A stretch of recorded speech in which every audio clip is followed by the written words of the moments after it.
Okay, what?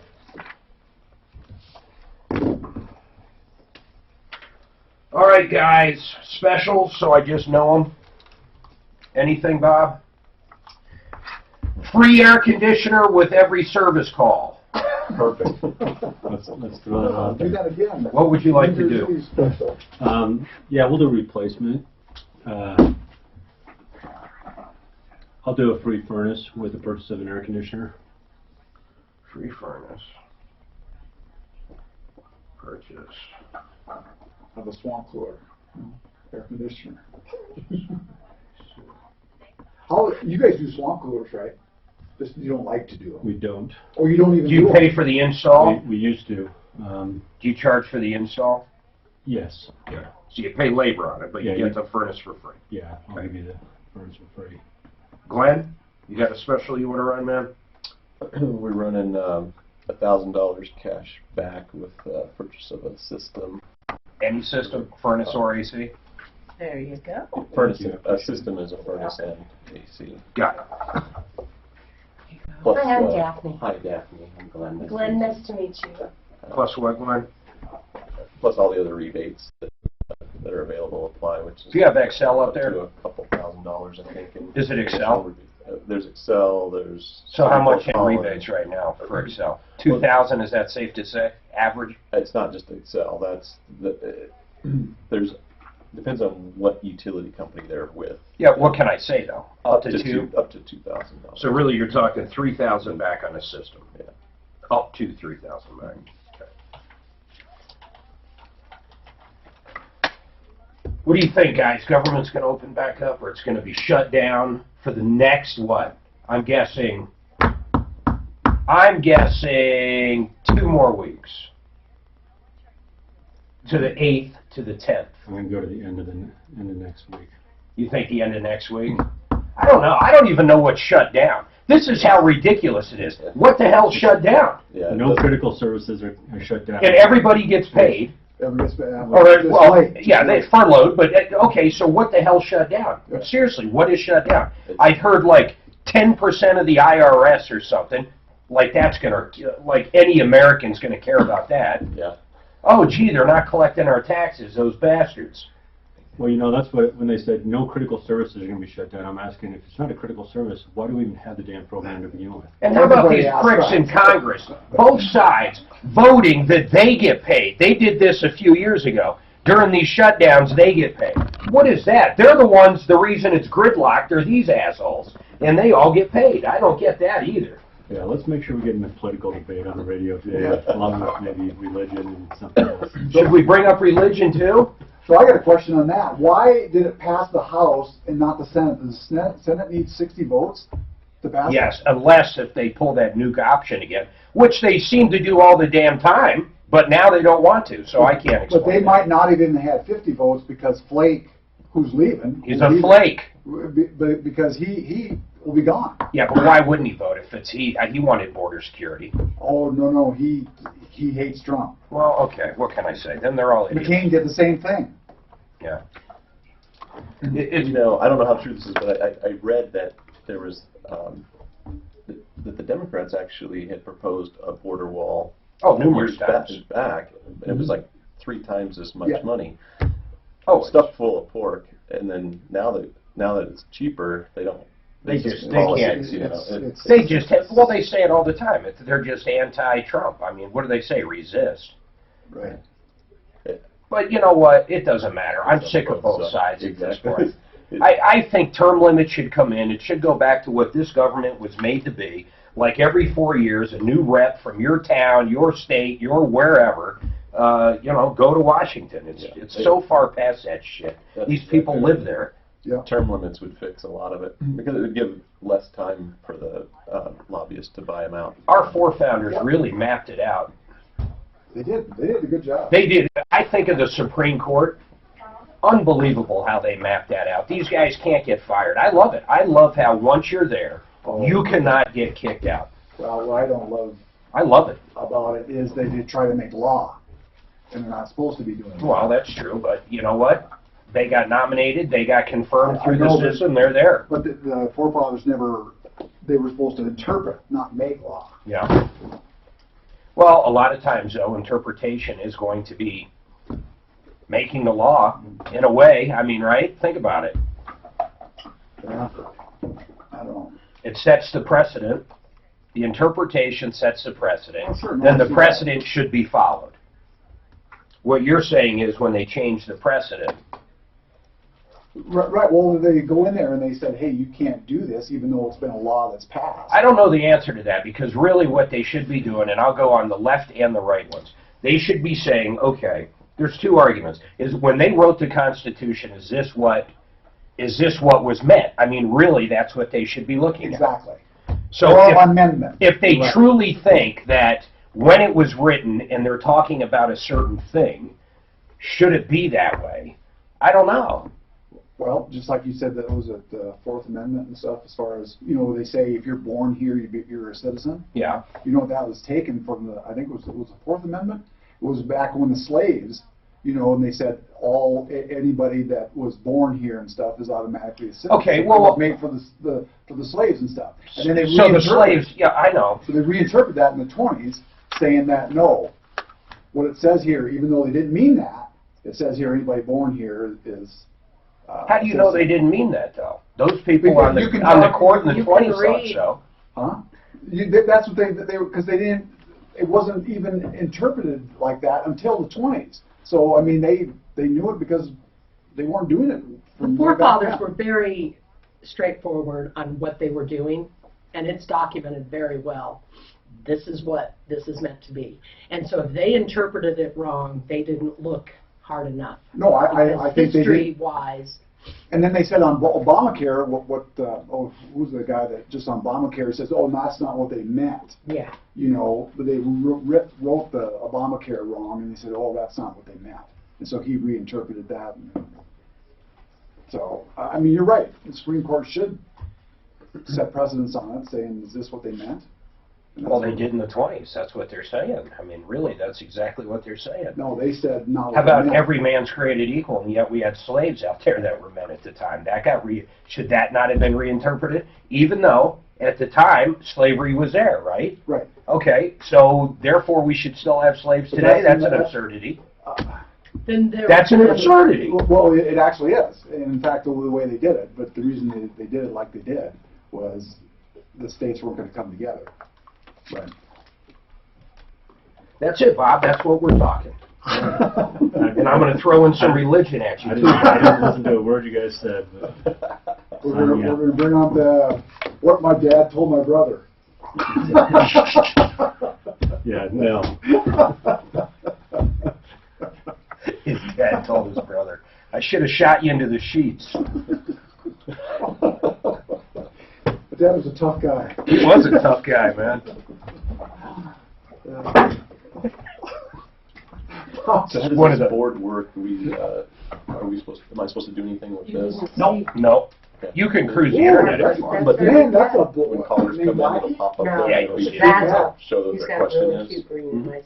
You are welcome to also go if you want to, you You don't have have any here, callers up? because you can go on the internet Yeah, there no, too I if see. you wanted to. But yeah, this will just show you the calls that are coming up, and you'll see who's in line, and So if you want to say something, you'll be able to see, you know, what Kinda it what was it's and stuff. about. And Are we in the air? we're on internet. Jeez, I hope not. That was a weird commercial. So Glenn, you guys do service and new construction, or? just Yeah, service, retail, retrofit, Okay. and some reconstruction. Okay. And we just added plumbing recently. So. Okay, great. You do electric? No, not yet. We might You think you'll ever sell it? sell the business. Yeah, I don't know. We can talk later. Okay. How come you guys decided not to go up that far? It's just not worth it? Oh, we are. Oh, you're in Yeah. Fort Collins now? Well, no, not right now, but Been kicking it? I'm talking to a couple other companies. Oh, okay. I got you. Yeah, we're gonna buy a company in Fort Collins, one in Longmont. Should get one in Colorado Springs. You know, That's a strange market, though, man. it's a weird market. And there's still too much of a break between Denver and Colorado Springs. You mean price-wise? Well, just geography. So, It's like people from Boulder don't want to come down to Denver. yeah. People from Colorado Springs don't want to do the switch over.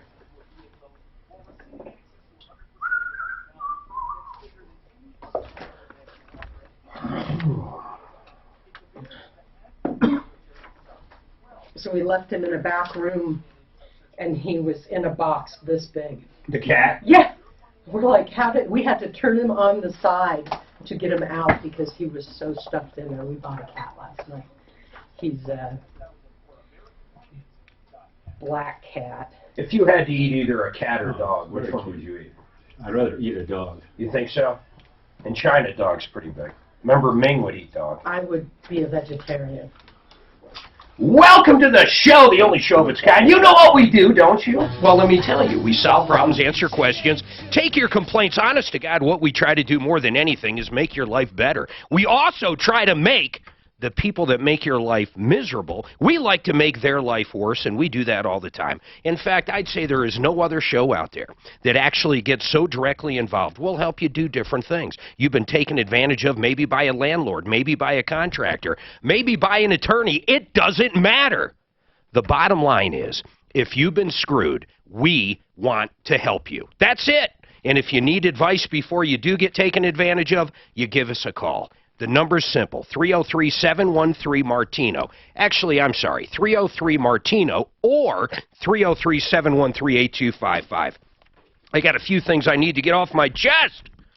Got some mail from yesterday.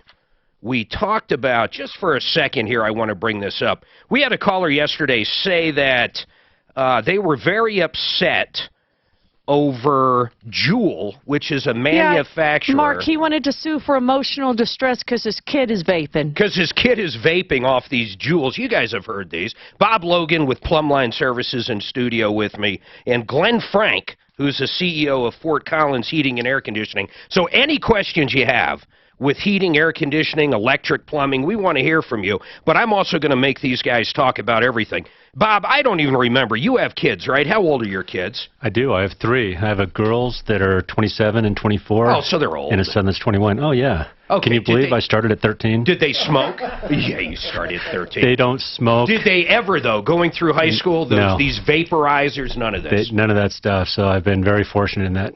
They're horrible. These things are horrible. My kids both have tried them. There's no doubt about them. They have cherry flavored and grape flavored and all these. They literally market to kids, these nicotine things. I agree. So this lady says, this is the part that I've got to part ways with Annie. Annie listens to the show all the time, according to Suzanne.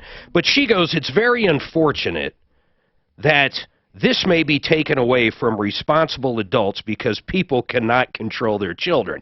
And what she's referring to is vape juice. Her favorite, by the way, is orange creamsicle. She makes that herself, Mark. She makes her own nicotine orange creamsicle.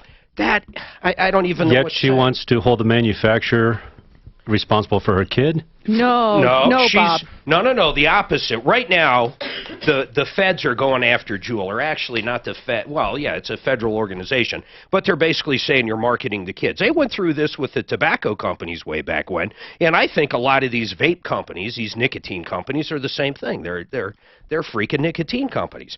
So here's the issue. They're saying you're marketing to kids. She's saying now that they're going to get rid of grape and creamsicle and all these cool flavors, because really that's marketed towards children, she's going to be punished as an adult because parents can't control it. The problem is this stuff goes around in school. It's highly addictive. It's nicotine. Anybody here that's ever smoked, and I did, it took me forever to get off that stuff. I chewed that stupid Nicorette for about 5 years. Go ahead, man. I see you chomping. Hit that button. Do you got kids? Yeah, I do. My 24-year-old uses that. The Juul. Well, I don't know what the brand is, but Yeah, but whatever it is. So she smokes the nicotine. he does. Yeah. He does. Well, what do you think about that? Were you a smoker? Did you ever smoke cigarettes? No, I didn't, and I think it's. What did you do, according to this woman? It's your fault. Your kid's smoking. So what do you say about that? I find it crap. Yeah, no. First of all, he makes very good decisions. By Yeah. the way, he's a good kid. But it's hard to get off of. And if it's his only vice, then I think it's naivety. Really, I think he thinks it's safer than cigarettes, but I tell him it's a chemical. Yeah, it That, is you a know, chemical. There's a chemical in it, and any toxic chemical is not great to ingest on a high dose. I just think they shouldn't market towards kids. And honest to God, I've never understood why the tobacco company exists. Like I said, I smoked forever. This stuff puts people in the hospital and kills people. I'm going back to cigarettes. I don't know long-term what vaping does, but I do know this. Cigarettes cause lung cancer, and people die all the time from it. And if any other company was out there pushing crap that literally killed you, our government shuts them down. But the tobacco industry, till this day, is so strong, somehow they continue to do it. But I'm off that rant. Now, we talk about directly involved. I got to bring this one up. Deputy Dan, do you remember Anthony Nelson? He got taken by the car shop in Colorado Springs. Do you remember this guy? Yeah, Tony, yeah. We had Deputy Mikey go down there and serve him because he's up in Colorado Springs, or down in Colorado Springs. So this guy takes him all the way to small claims court. I'm holding right here. I'm holding the judgment. He won. And here's what happened. He basically brought his car in, and he got his car back in pieces. They didn't do anything. In fact, they made the car worse than what it was. He actually gets the judgment. He wins in court because this guy doesn't show up. So, of course, now he's got a judgment. The judgment, by the way, is in both names. It's in the guy individually. It's in the car shop's name. And then this guy, this clown is named Rusty Monsees, M-O-N-S-E-E-S. I believe I'm spelling that right. I'm staring at it on this handwritten docket. Rusty Monsees, that's right, M-O-N-S-E-E-S. So the judgment is in both names. You guys follow that? So this guy won against the business, and he won against the individual. He gets the judgment, and the judge gives him paperwork for interrogatories. Do you know what those are, Bob? It's how he gets paid, right? It's basically all of his information. It's what debts he has. It's a list of questions, what debts he has and what assets he has.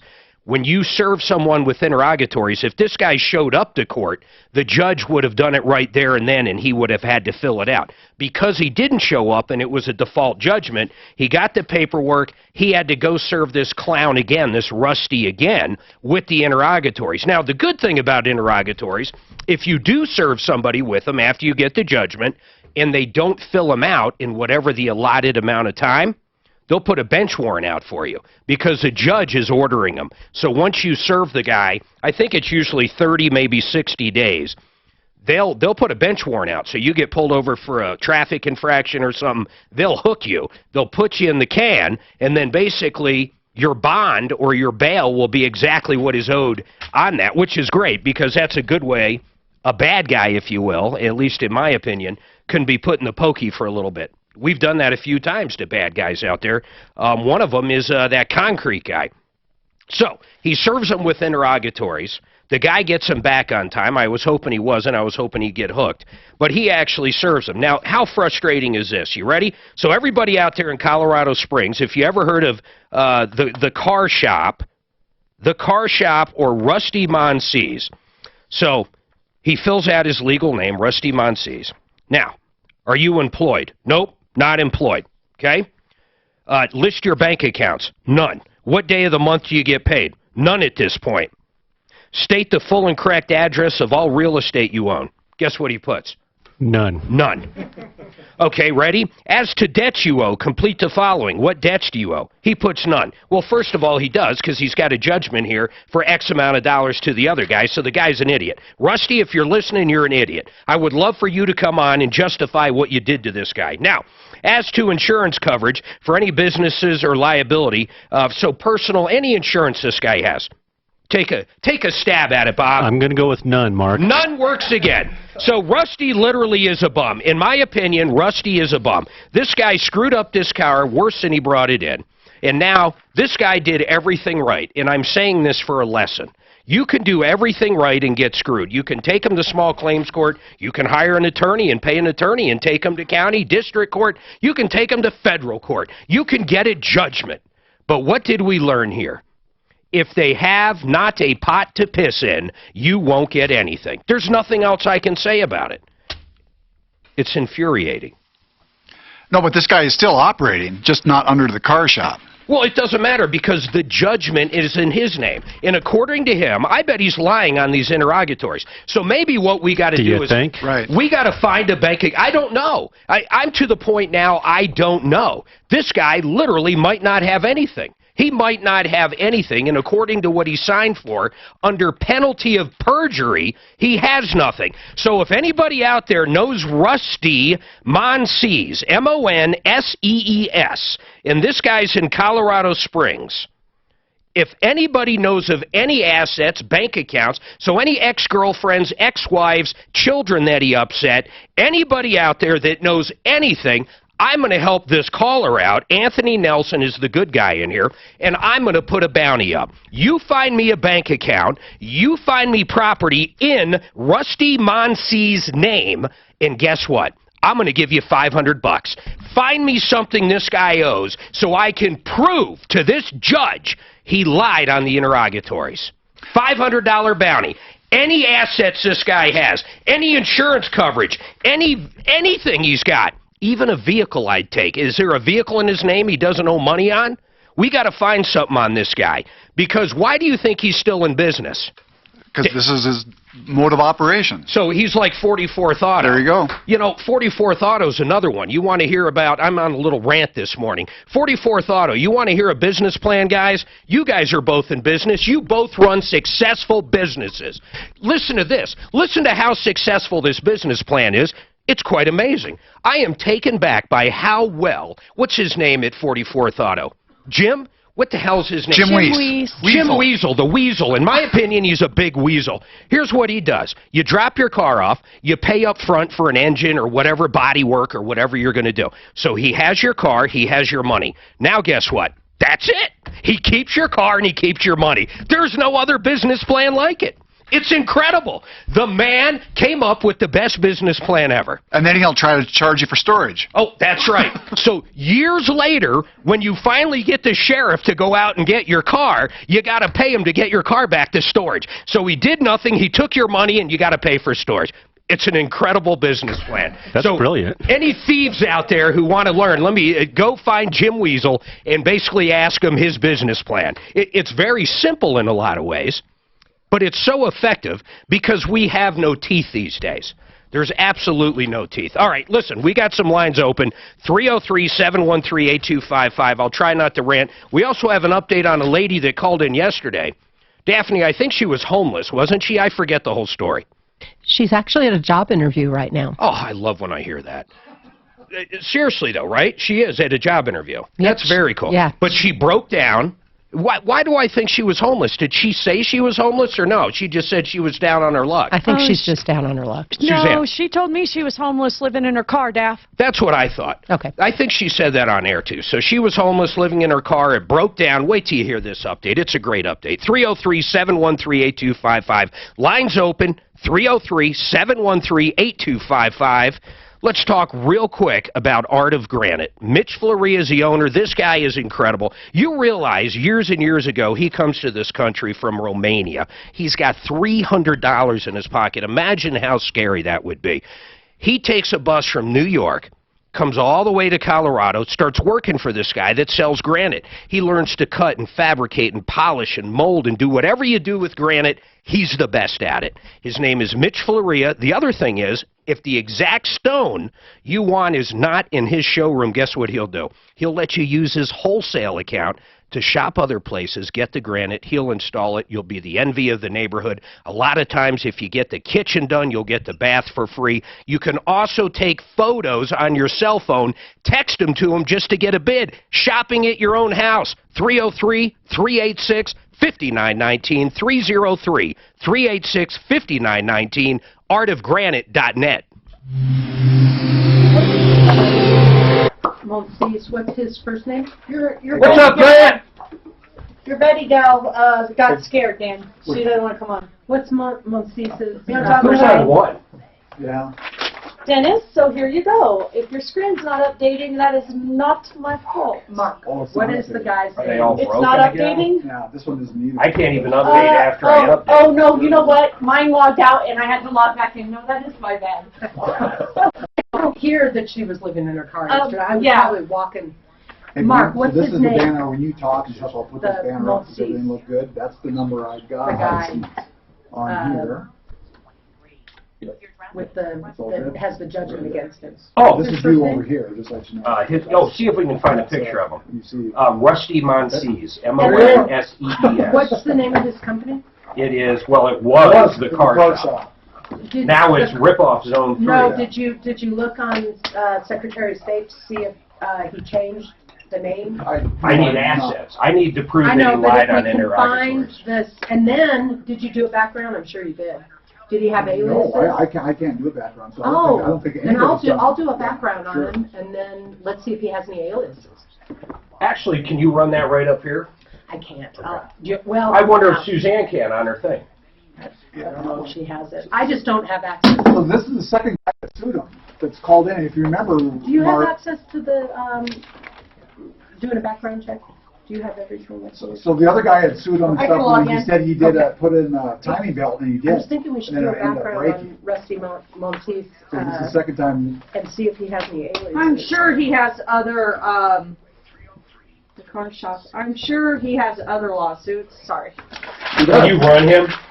You want me to, I gotta have a birthday. Can you run him here? I gotta have a birthday. Not with that last name. Monsees in Colorado I think Springs? you have to have a No, birthday. you don't. You I don't? run them all the time. All right. No. Oh, wait, it might be on here. No, he's not 8. No, that ain't right. No, you don't need it. Okay. How old I wonder if that Tony might even have his But the birthday. likelihood that You know, you- the likelihood that Rusty is his first name, We it's probably no, Russell or No, something we like talked that. went through about this. that. We went It's through Rusty. it with that Tony, so All right. as far as we I'll know. run the background. And he did fill out the interrogatory when it said Rusty. Oh, you're right. And if you put Rusty in, because it's considered an alias, No, you're absolutely Russell will right. come up if it's really Russell. So, because all of the aliases are all together, they're actually a little smarter than you think. Business. All right, guys, so this guy, 2 evaporative coolers. Installation includes the following: You got the cooler side draft, leg kits, new water lines, valves, flashing, sealing, disposal of existing units, first year startup and season shutdown, $4,000, heavy duty covers, an additional 109. Okay, don't tell me. Bring it down a notch, buddy. It's hard for me to do that.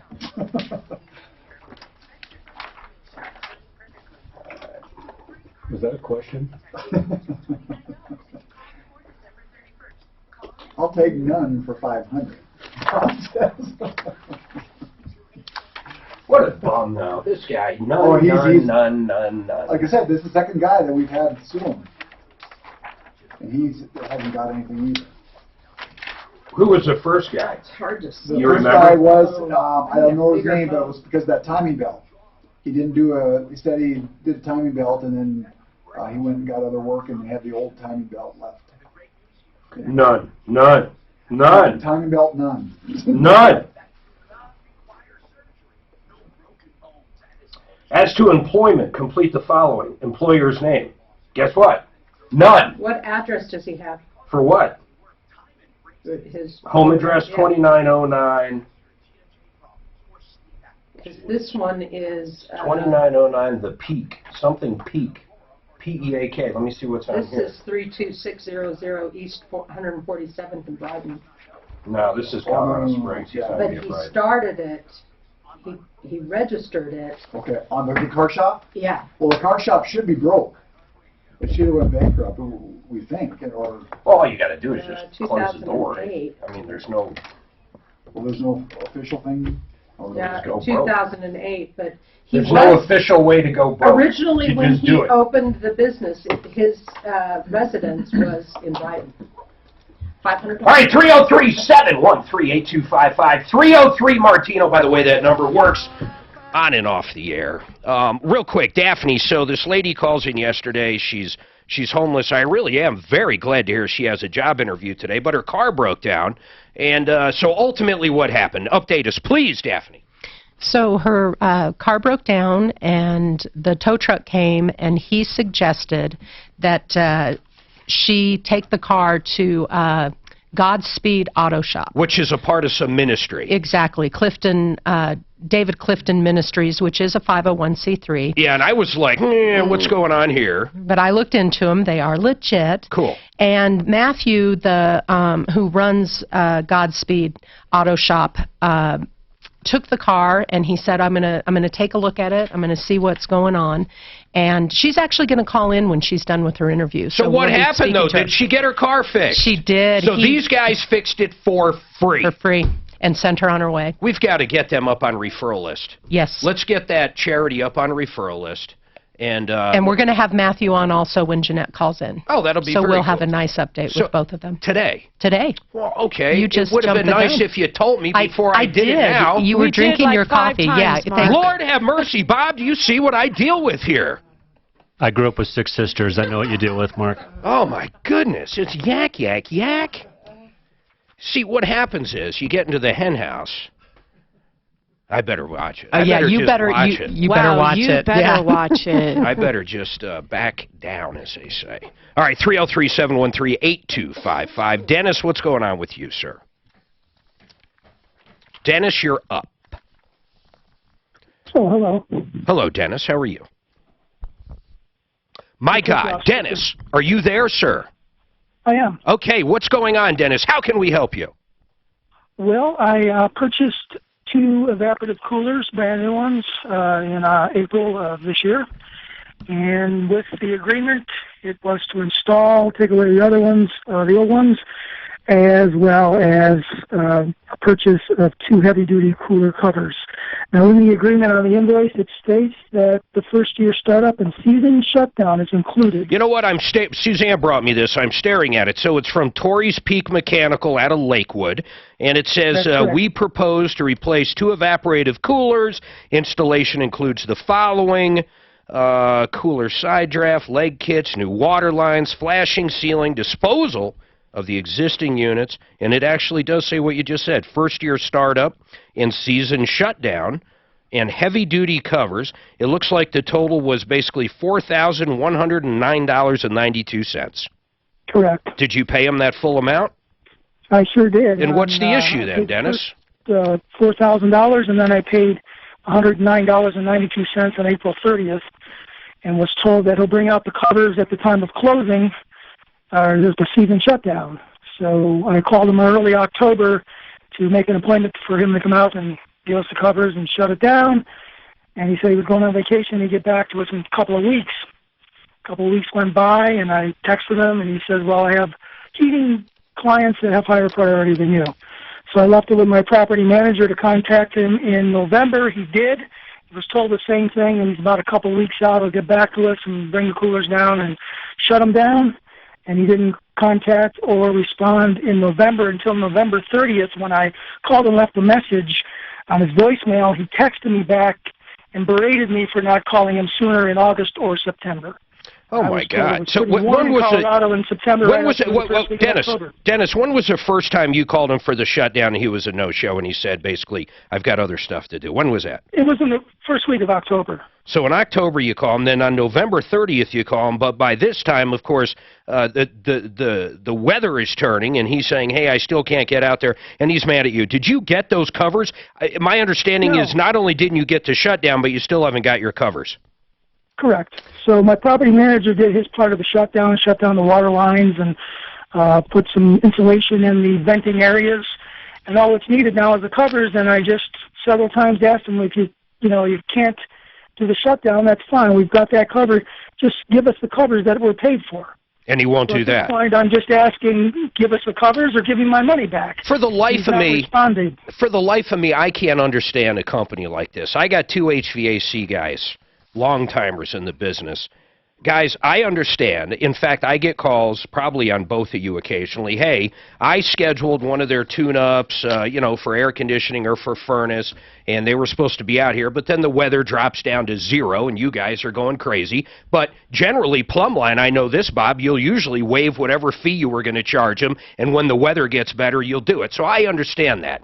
But to put a guy off for 2 months on something he bought, I don't even know what to make of it. Does the guy just not want to run a business? Well, and I don't understand that at all. It's you know, it's one thing, we want to take care of everybody, obviously, but like you said, on a tune-up special, something like that, where a system is working properly. But this is we where the might- guy owes them. Exactly, and whether you buy a water heater from us, a furnace air conditioner, it doesn't matter what it is, we want to keep your business for life, and we're going to stand behind everything that we do, and we'll actually contact you to do your startup and shutdown every spring and Here's what I want to winter. do, real quick. So, Dennis, I'm going to have Deputy Dan give them a call right now. So hold tight, okay? Sure. Hold on. Deputy Dan, to me, I look at this in two ways. Number one, what's this guy's problem? I feel like yelling and screaming and giving his phone number out and then calling him names and everything. I really do. That's how frustrating a stupid problem like this is. But I want you to give him the benefit of the doubt. Let's say all of his help quit because it's hard to find help this year. You guys would acknowledge that, right? Let's say that, I don't know, someone kicked his dog, shot his dog, his wife died. I don't know. Anything could have happened. So what I'm going to do is I'm going to have you call him, and then we'll just hold judgment till after the break to see how we want to handle him. Hopefully, Torrey's Peak Mechanical. Have you guys heard of these guys? No. I have not. Hopefully they come through. The other thing, after the break here, Dave's got a comment on Rusty Monsies. Dave, hold on. I definitely want to take that on the judgment call.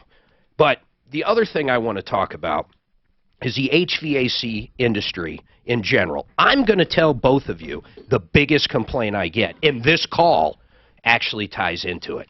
Everybody hold tight.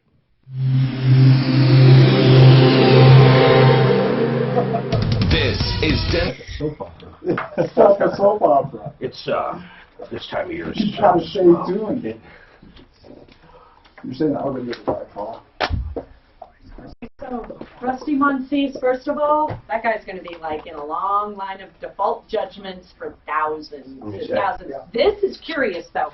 He has a couple of these from 2010. Look what these are misdemeanors. He's on LinkedIn. Motor vehicle repair, fail He's on provided Facebook, estimate. too. He has a few of these on his record. He's got a rap sheet a mile long. It's nothing like violent or anything that I could see, but he has a couple of those and then a ton of judgments. Geez, motor vehicle repair, no invoice. I didn't even know there was a misdemeanor for that. Well, Yeah, I you- guess I technically knew. I didn't know anyone ever, Oh, yeah. prosecuted him. So, I don't know. Big loser. We got to find some assets. If we can prove he lied. But it doesn't matter because he's got, I mean, I thought I saw about at least, I only clicked on a couple of them, at least $20,000 in judgments, default judgments against him already, Mark. See, But you know your case there is not on his record. try to firm up that number. Did you know that? I'm shocked it isn't. I mean, I don't know It's not. why. The last one, Oh, the you last know- one is from 2017. Small claims court might not file with, depending on the county, this would be whatever Colorado Springs is, they might still literally have folders. Yeah. Douglas County still has folders. So I'm assuming El Paso or whatever I'll this try to goes get you a figure. He had Can a you imagine they still literally have folders? No computer for the small claims. He had a couple of different car shop names back in the day, but I'll try to get you a figure. It'll take me a little bit. You have to deal with that with permitting up there. Around here, there's still quite a few municipalities that you have to go to the counter. You can't pull a permit online. Phones is Why? They're all. They just don't. it's It's just not not automated. automated. God, they would make so much more money if they'd automate it. They Whatever don't they care. spent for the... Mark, you're talking about the government here. Yeah, but no, I'm saying they'd bring in more money because more people would be apt to get the permit. There's no, like you said, it's not the government, but Fort Collins is actually pretty good because they've been forced to because of the volume that they've had to deal with in the past years, and they're pretty, forward thinking. Is everything done through Fort Collins? I mean, is everything done through the same Yeah, like, we have a trust account where we just dump $5,000 at a time into the account, and then we do it all automated, and then just issue them. Oh man, that'd be beautiful. So it's nice. Loveland is different. You have to pick it up there. We have to send somebody down to Loveland to physically pick it up and pay for it. Yeah, every What do you guys? different. What do you guys think? Deputy Dan's walking back in. What do you think? I If think- he talked to this guy, what do you think the guy's going to say? I think this is very common in our industry. This is a guy I guarantee thought it was a good idea to start up his own business. He had good intentions. He's probably a good guy, nice guy. he sold some. He's probably overwhelmed. He probably can't, you know, he can't back up what he sold. You know, as far as, well, not that he can't. Did you talk to him? I left a message. I think that happens a lot, but this guy's been in business for 30 years. Oh, really? Okay. The car shop? No, Rusty? Tories? Oh. Torruis? It's a lack of priority and systems and stuff in place, and he's trying to run. I'm assuming he's a one-man shop, probably, that Sounds like he's trying to answer the if he says phone. I'm on Or he's this got a day, couple I'll make guys. Yeah. What did his voicemail say? Just say, hey, he called it, it's Torrey's Peak Mechanical. Yeah. You know, leave a message, I'll get back with you. Yeah. So, and this is pretty prominent. What I would suggest to the listeners is be very leery of going with. Wait till we get small on air. Shops. Wait till we get on air and talk about it. We all started there, but you know, get a referral, check reference. This is so small, I can't, this will be the easiest if we get a hold of them. I mean, 2 covers, that's all I want. Yeah, yeah.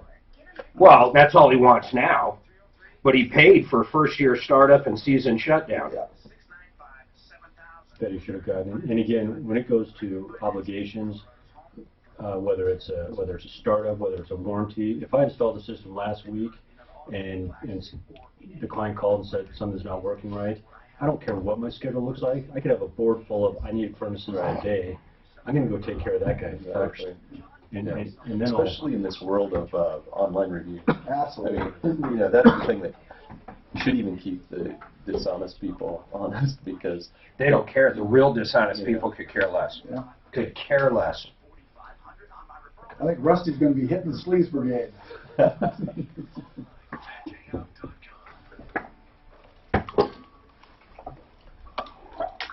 Dan's adding them all up.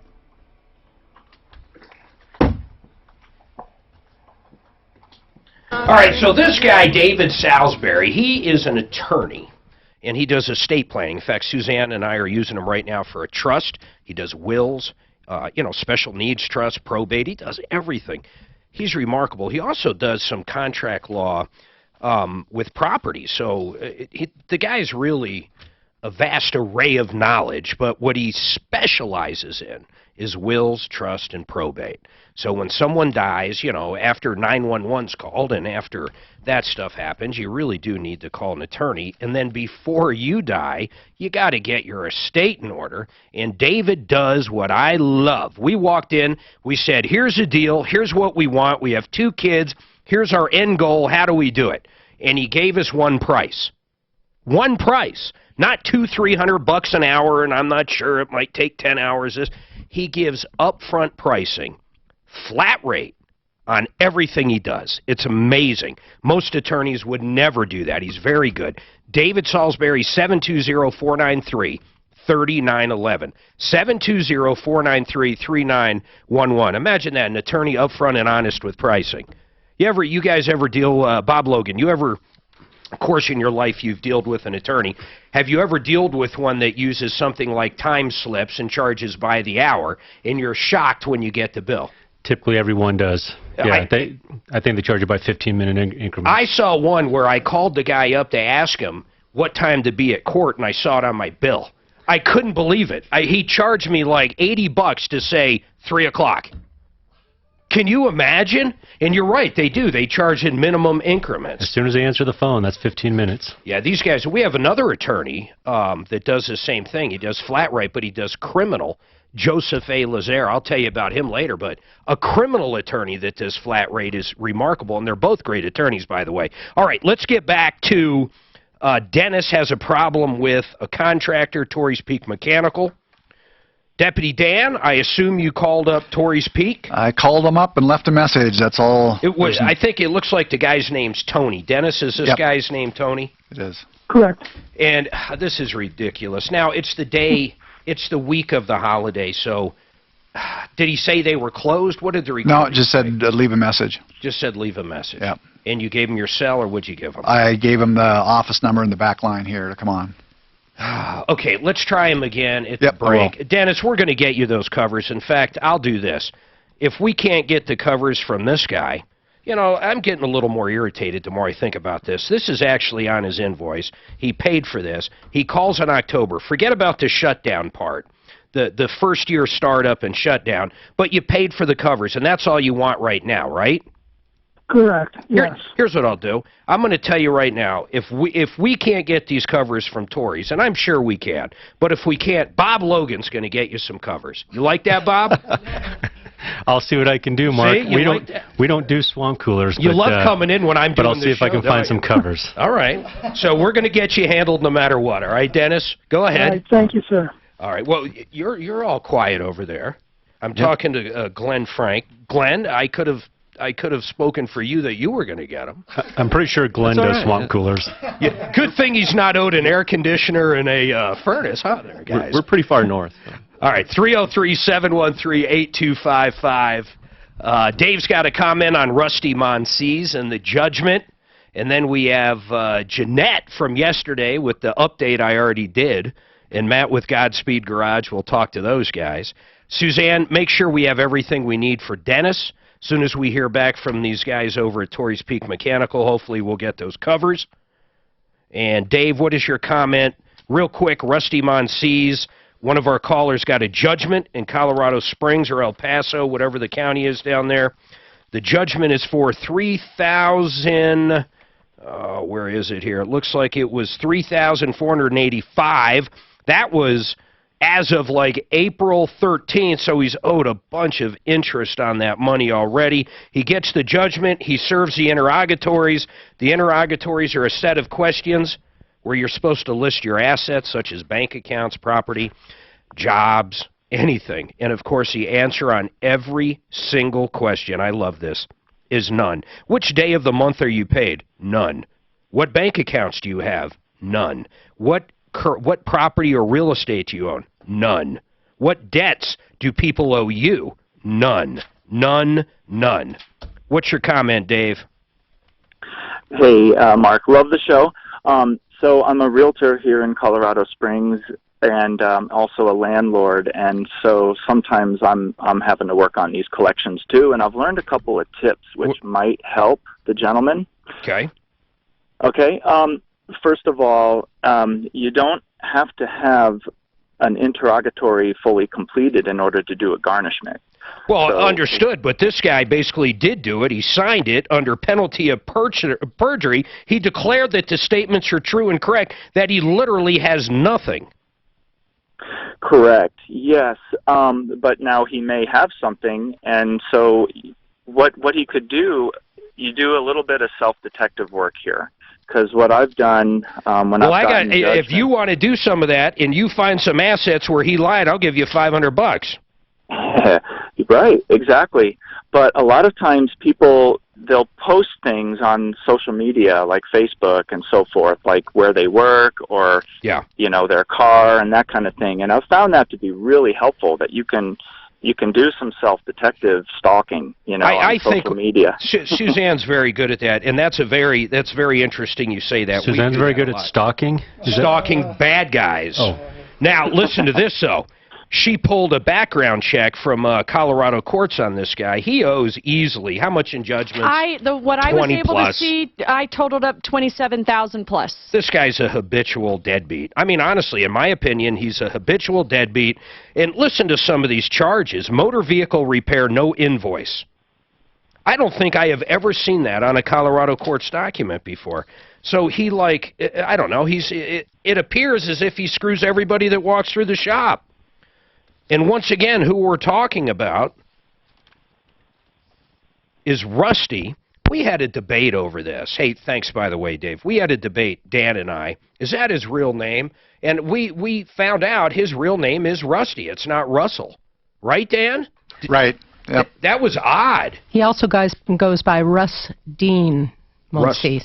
Russ or Rusty? Well, Russ. That's an alias. It's another alias, I think. Yeah, well, how about the alias dirtbag, scumbag? How about that alias for this guy? And it's not just one time. Anybody can fall down and get back up. This guy, according to his record here, never ends. Some of these go back to 2011, 2010. Let me see here. 2010.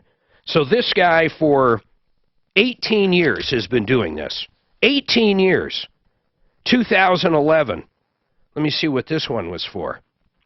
pretrial conference, sentencing from the plea, $1,000 amount. What is the plea? Oh, this is a motor vehicle, no invoice summary. I don't even know what that means, but he got in pretty big trouble for this, and he still owes the money. He was supposed to pay $4,355 in restitution. Now, can you get, any of you guys, you're both in business, can you get rid of that in a bankruptcy? Do you know the answer? Can you get rid of restitution in a bankruptcy? If you don't know. I have no idea. Yeah, you can't. That's the nice part about having a judgment like that. You can't generally get rid of that. All right, 303-713-8255, 303 Martino. We do have lines open right now. When we come back, I'm going to go to Jeanette and Matt, and we're going to see what's going on over there, and we'll take your questions, your comments, your complaints right after this.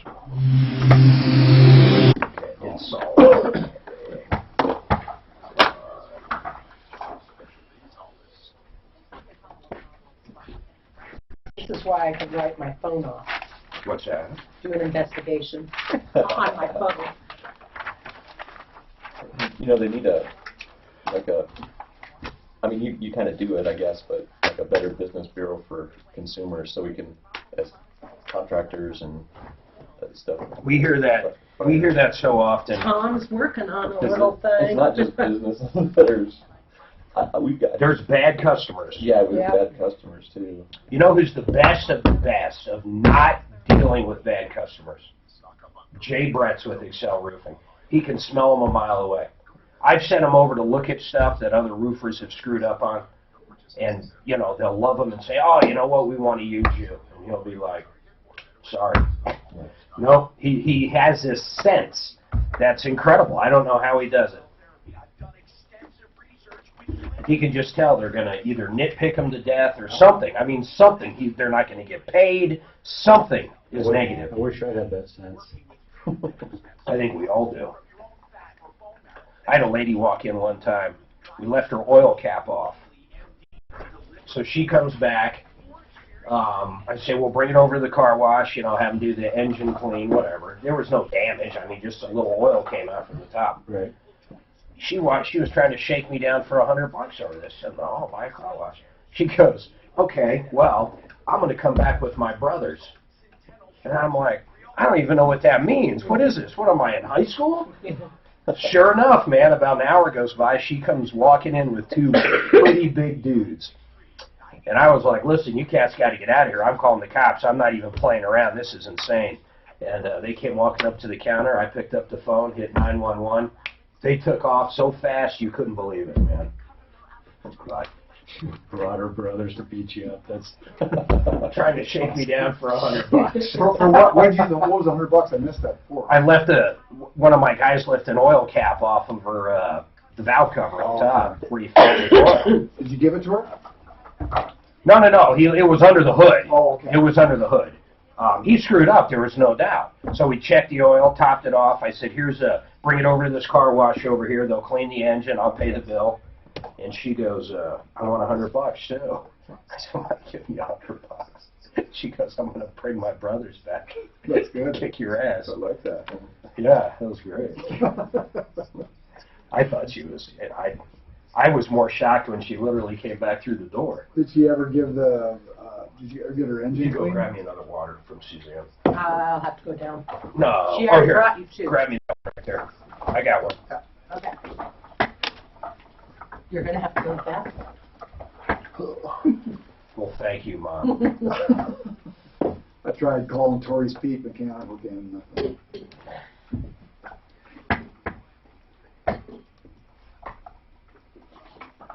So just get the covers, Bob, and you just leave them there. Should have seen his face. I know what. Hey, by the way, they always. Hey, Bob, you're in for $500 on that donation, right? Oh, sure. All right. It was April Fool's Day 2 years ago. It cost me more money to come on the show than it generates business. So Tom goes, listeners, listen. Here's what I want you to do. It's April Fool's. I want you to call up Pro Auto Care and tell them you heard that the first 20 callers get 4 free tires. Installed, balanced, everything. 4 free tires, first 20 callers. But remember, it's just an April Fool's joke. It's just a joke. You know, play it off like it's real, but it's just a joke. Holy moly. Al texts me about 10 minutes later, cussing like I've never seen a religious man do. He's a religious man. It was unbelievable. What's going on? Holy shit, people are calling us assholes. Promise 4 free, what's he doing? I said it was just a joke. It ain't no joke. Is that capless and is that their little cheat sheet over there? Their call-in cheat sheet, Mark? All right, Frank Duran, the real estate man. 25 years of proven credibility. Whether the market's hot or it's not, Frank's the one you call to sell your house. That's all I got to say about Frank Duran. He's sold a house for me. He's found a house for me. He has negotiated like no other man I have dealt with in the real estate business. If you're buying or selling a house, you call Frank Duran. Anywhere along the Front Range. Frank Duran, the real estate man, 303-920-1622. 303-920-1622. What a great guy. And he's probably the nicest guy you'll ever meet. All right, Jeanette, you called in yesterday. You were looking for some help, but it turns out Matt with Godspeed actually helped you out. But what actually happened, and I heard you had a job interview today. Did you get the job? I did. Awesome. Pending a background check. Well, how's your background? Is it good? Yes. Excellent. Hey, when you called in yesterday, you said you were homeless, is that correct? Yes. Yes. So how did you get there? I'm always curious about this. What was the straw that broke the camel's back? How did you go from either in an apartment or a house or living quarters to being homeless? Honestly, what happened in your life? I actually just moved to Colorado to get my hands fixed. I got severe carpal tunnel and trigger finger in my thumbs and trigger finger. What is that? The ligament, it locks up on you. Oh wow, okay. They just say that because people that shoot a lot get that, I assume? No, they say it goes in the field with carpal tunnel. Okay. So you came to Colorado to get that fixed? Yes. Did you have where did you come from? From Missouri. They don't help people not unless you're 100% disabled, and I didn't fit in that category. In Missouri or here? In Missouri. Okay. So you came here. Are you getting your hands fixed? Is that working out? Yes, I've gotten one surgery so far. Well, that's amazing. I never realized that. In Missouri, you couldn't get to surgery, but you come to Colorado and you can. Yeah. Wow. I wonder, why is that? Is that peak? How did you end up doing that? I mean, educate other people out there that might have issues and don't have the money to go to the hospital. How did you do that? Well, being homeless helps. Okay. I mean, okay. Well, so you had a job interview today, but yesterday you called and your car broke down. And who did you call at first? How did you figure out who to call to get it fixed? I got on the phone and was looking up tow trucks because where I broke down, the guy was wanting to tow my vehicle, which is my home. And I found a towing company, and I forgot the guy's name of his company, but he came out and towed me for free across the street to a Dollar General, which they gave me permission to have my vehicle there. And it was actually last Saturday when I broke down. Oh, so your car's been there for a while. Yeah. Can you imagine, guys, if she lost that car? In other words, if someone actually towed the car, now her home is gone, her car is gone, she wouldn't have been to a job interview today. I mean, talk about falling off the cliff. That could have been a lot worse. So you called up, you talked to the tow driver, and ultimately you end up with Matt. Matt, you're with Godspeed Garage, right? Yeah, that's correct, brother. What is Godspeed Garage? I have on my screen it's affiliated with Clifton Ministries. Yeah, David Clifton Ministries is over here on West Colfax, and we have a food bank and a clothing bank, and we serve breakfast and lunch to the homeless 3 times a week. And Godspeed Garage is a extension to that ministry. It's more of a fundraising arm for the ministry. where we work on people's vehicles at a very inexpensive labor rate. We don't upcharge for parts. Wow. And we just try to help people, the best we can. How do you differentiate between, how about like a cheap guy like me walks in and I want my car fixed at that low labor rate. How do you know the difference between people that need it or not? Or you just simply know? Well, we help everybody. We don't differentiate. We have a labor rate of $85 an hour, which is about $30 to $35 cheaper than the next guy around town. Yeah, maybe even less. But yeah, you're right. And again, we don't upcharge for parts, and so it provides an option for people, whether they need it or not, to experience a giving atmosphere of people that care about. What was wrong with her car? What was wrong with Jeanette's car? Well, she had a bad alternator, and her battery was just completely drained to nothing. And my understanding is you guys fix this for 100% free for her.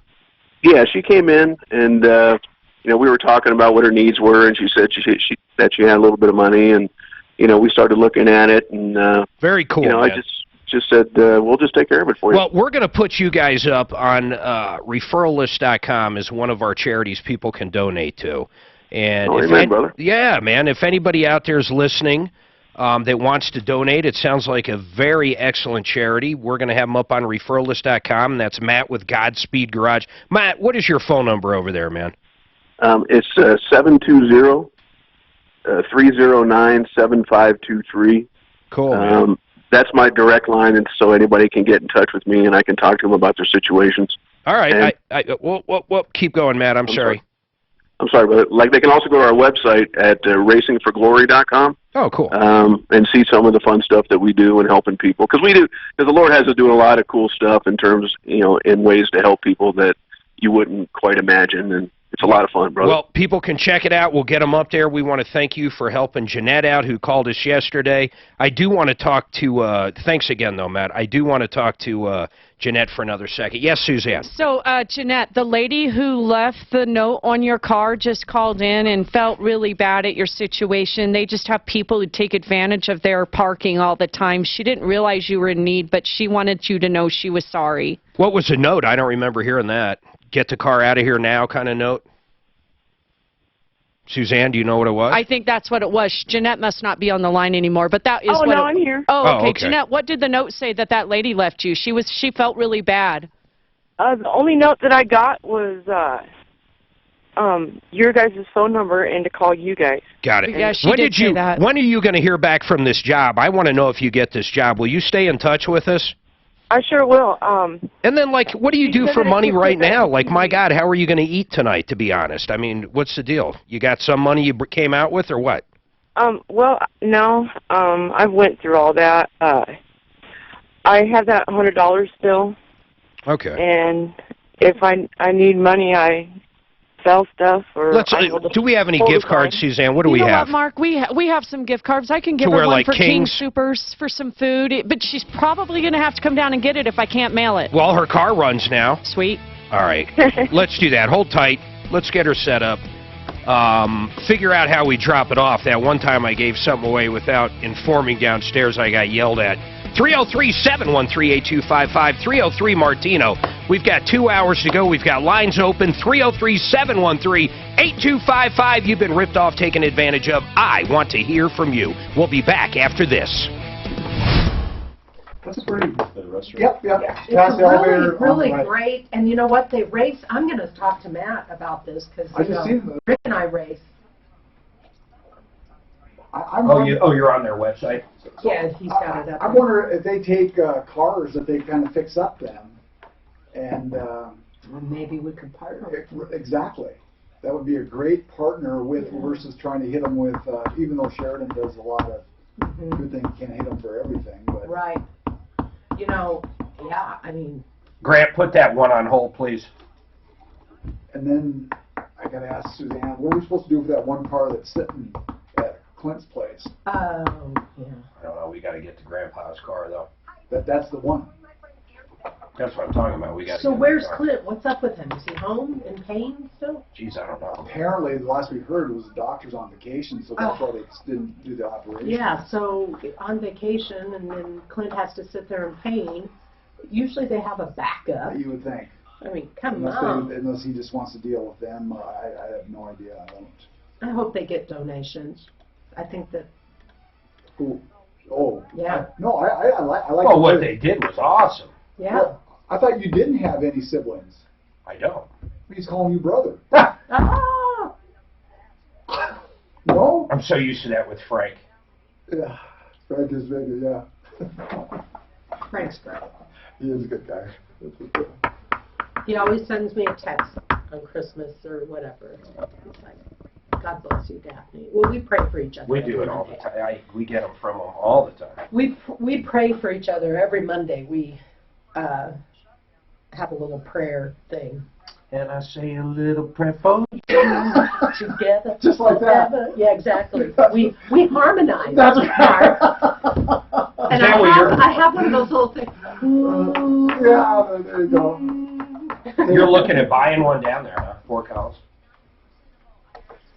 Yeah, we want to cover either in Fort Collins or Loveland, because that'll cover the Fort Collins, Greeley, Loveland market. We got two down there. We have Fort Collins, him, and then who's the other one? That's right out of Fort Collins. Oh, the Lighten auto place. No, we got some autos for sure, but I No, think Lighten Up. Yeah, lighten up. Oh yeah, Lighten Up. Yeah, I know Ty. I've been trying to get him to sell me his business, but he wants too much for it. Oh. Well, you know, if you have Fort Collins, that way you could also cover Cheyenne too, I guess. Well, Cheyenne, that'd be like, that's kind of like Denver and Colorado Springs. They're just, way too you almost have to have a satellite office or something, Right or a there. location up there, yeah. Okay. You don't go into Cheyenne, do you? You don't? Yeah. How far is it? That's a pretty good haul. Is it? Well, how far is it from Fort Collins to Cheyenne? 50 miles? Yeah. Yeah, and then the licensing and everything. Oh, there you go. Okay, just because the state. Okay. And you know, quite frankly, we don't have to. I mean, we got a good. How many employees do you have? 71 right now, I think. What do you got, Bob? What's right now? 155s. Is Plumline the largest in the state? Do you know? No, Applewood's probably. Applewood, for real? Yeah. Bell is pretty big. They do a lot of remodel and stuff. We don't do any new construction or remodels or anything. It's 100% service. So us and Applewood are probably about the same size. Most other companies that are our size do some new construction or tenant improvement. Oh, I was thinking, who was the guy that did it? I used to work on these vehicles.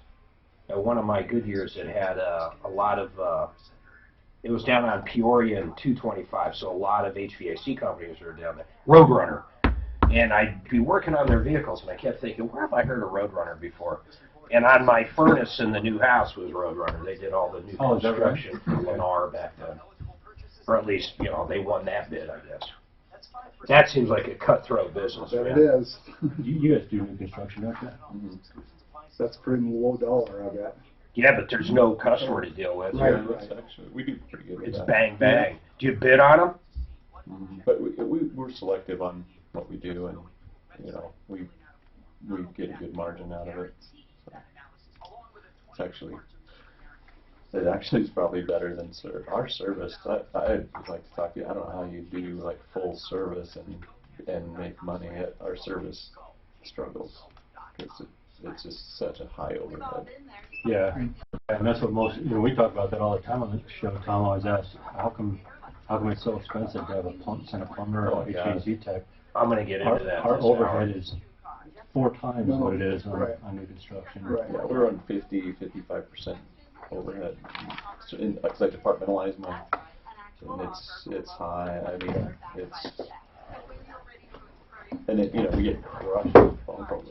I was looking at phone reports for the year, and on July 9th, we had So out of the plant. over 5,000 inbound calls in one day. What are you supposed to go? My house. 4,800 hours. Oh. For after the show, that's okay, I emailed you, a lady wants to donate to Jeanette, so Jeanette's gonna wait till next week, because I said, I can't get your check signed till Tom's in.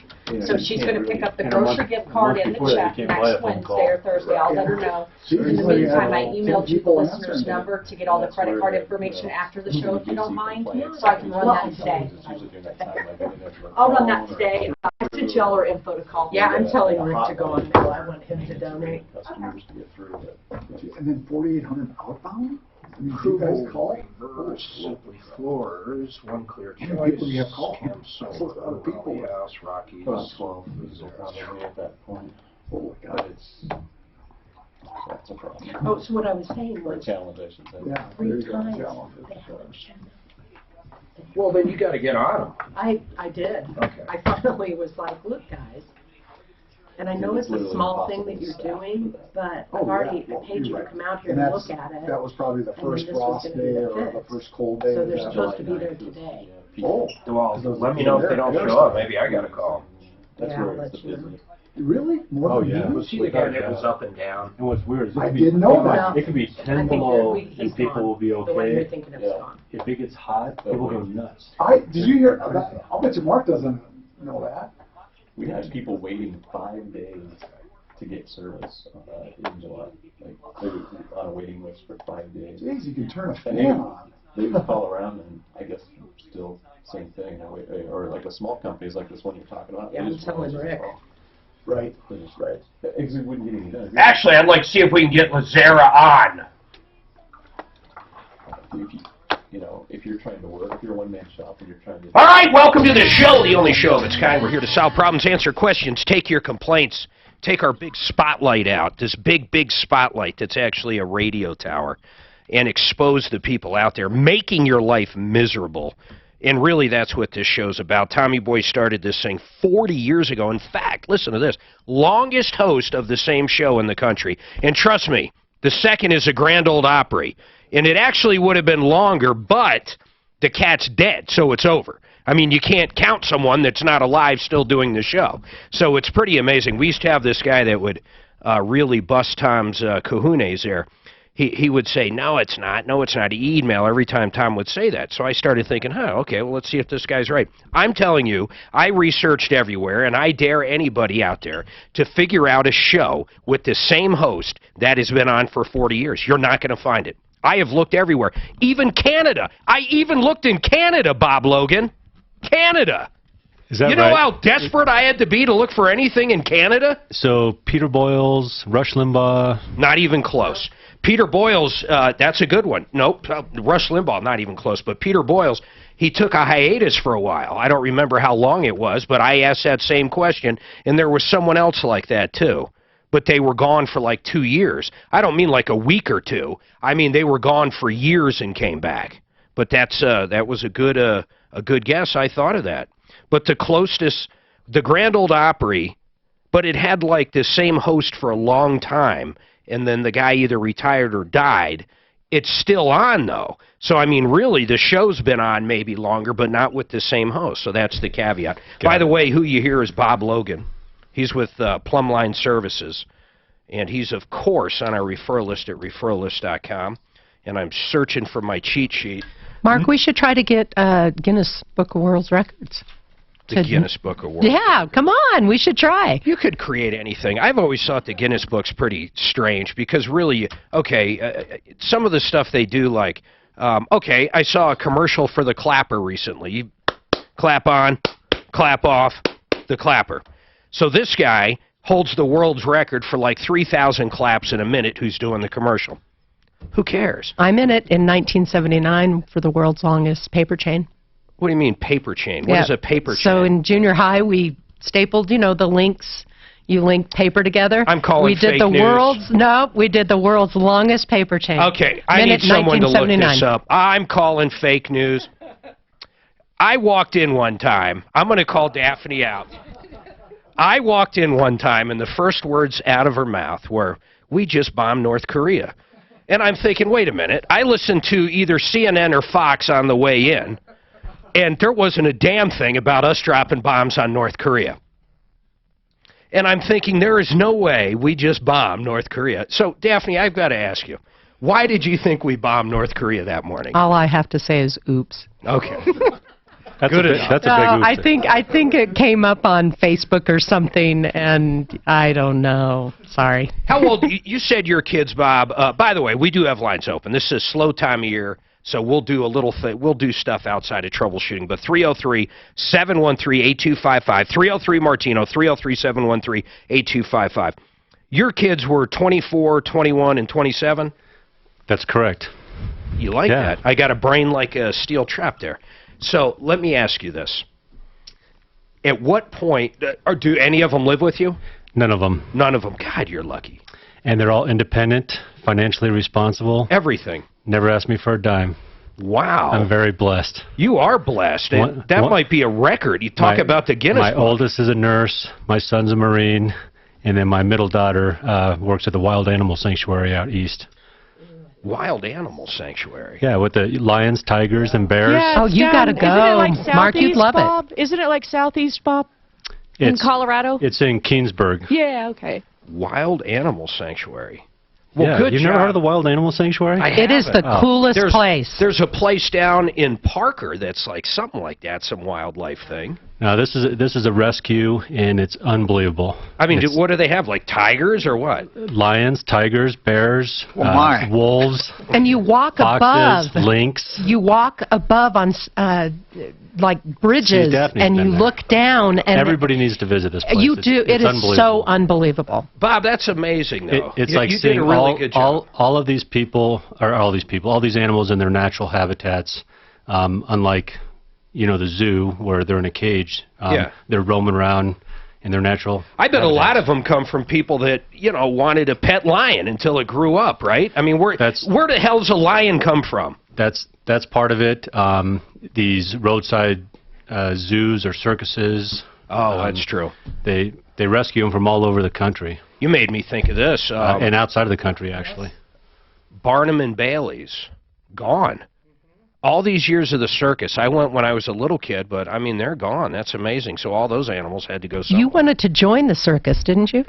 I was, at first I was spreading pixie dust. No, how's it go in Christmas Vacation? Cousin Eddie's, God, now I can't think of it. Cousin Eddie's daughter or son was spreading pixie dust on the turtle wheel, or what is it called? The turtle wheel, whatever it is. And then after that, he was going to be working with the yak woman. Do you guys have a movie you watch every Christmas? We watch Christmas Vacation every Christmas, and that other one, A Christmas Story. Do you?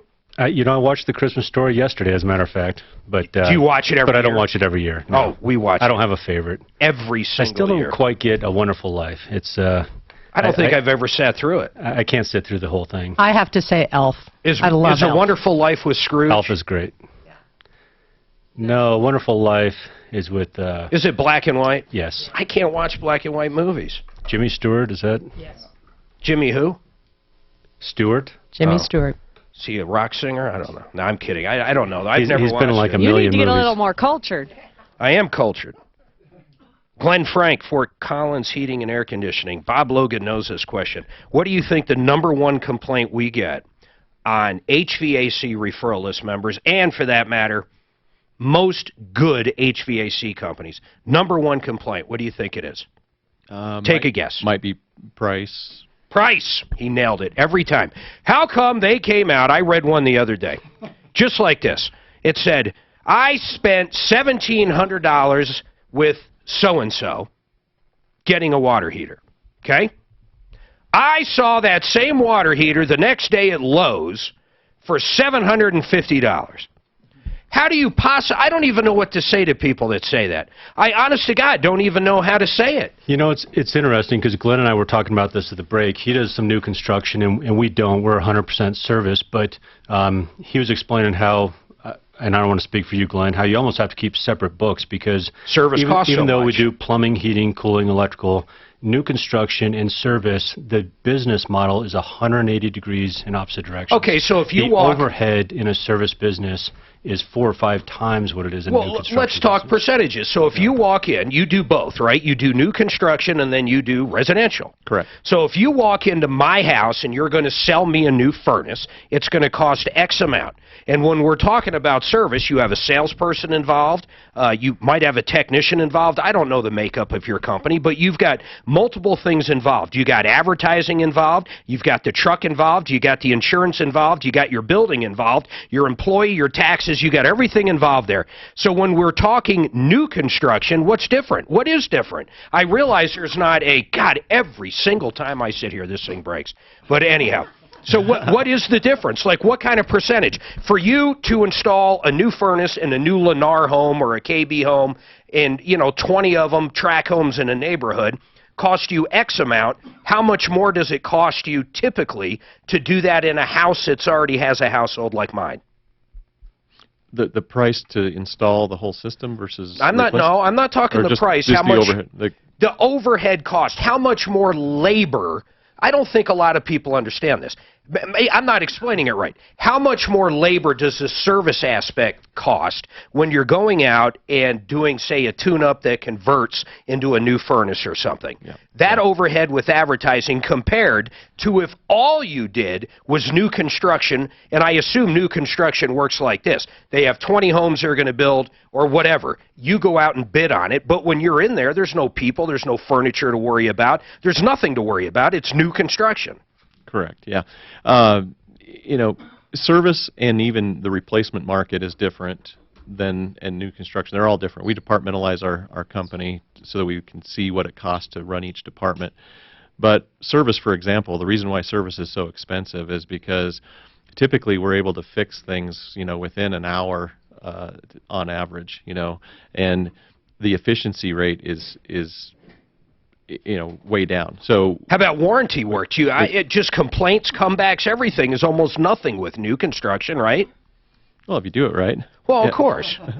So, Mark, on new construction, do you guys do new construction? We don't do any new construction, but if I did, say, for example, I got 5 plumbers, and I sign a contract with one of the major builders, I can send those plumbers to a job site and say, you start at 7 o'clock, you end at 3:30, Monday through Friday. They're 100% efficient. On the service side, my guys, they're stuck in traffic. Sometimes they're just estimating or diagnosing. Yeah, because they're working off that call coming in. They're in training. There's all sorts of things. So their efficiency is about 1/3 of what a new construction plumber would be. You can only bill when you're in front of the customer. That's exactly you right. guys, you take this guy too. We had a call first hour about Torrey's Peak Mechanical. This guy sells them $4,109.92 92 cents worth of merchandise. He never shows up with these heavy-duty covers. It's right here on the invoice. That drives me crazy. 100% that drives me crazy, and now no one's heard from him for 2 months. Where I'm going with this, and I wanted to go to last hour when this guy called, was a lot of reasons you guys might be, at least the consumer perceives you as higher than everybody else, or the guy working out of his garage. That guy might not have insurance. He might not show up with what you bought. You might never see him again. That's exactly right. You said you had 70 employees, you got 150. Plumline in Fort Collins, heating and air conditioning are going nowhere. You guys are here to stay. If there's a warranty problem, if I understand you can call your neighbor. I've done this. I saw a guy one time driving around on the side of his truck. He had some religious stuff, and I needed a heater motor. And I'm thinking, okay, a religious guy would never rip you off. I was like 22 years old. We lived in Parker.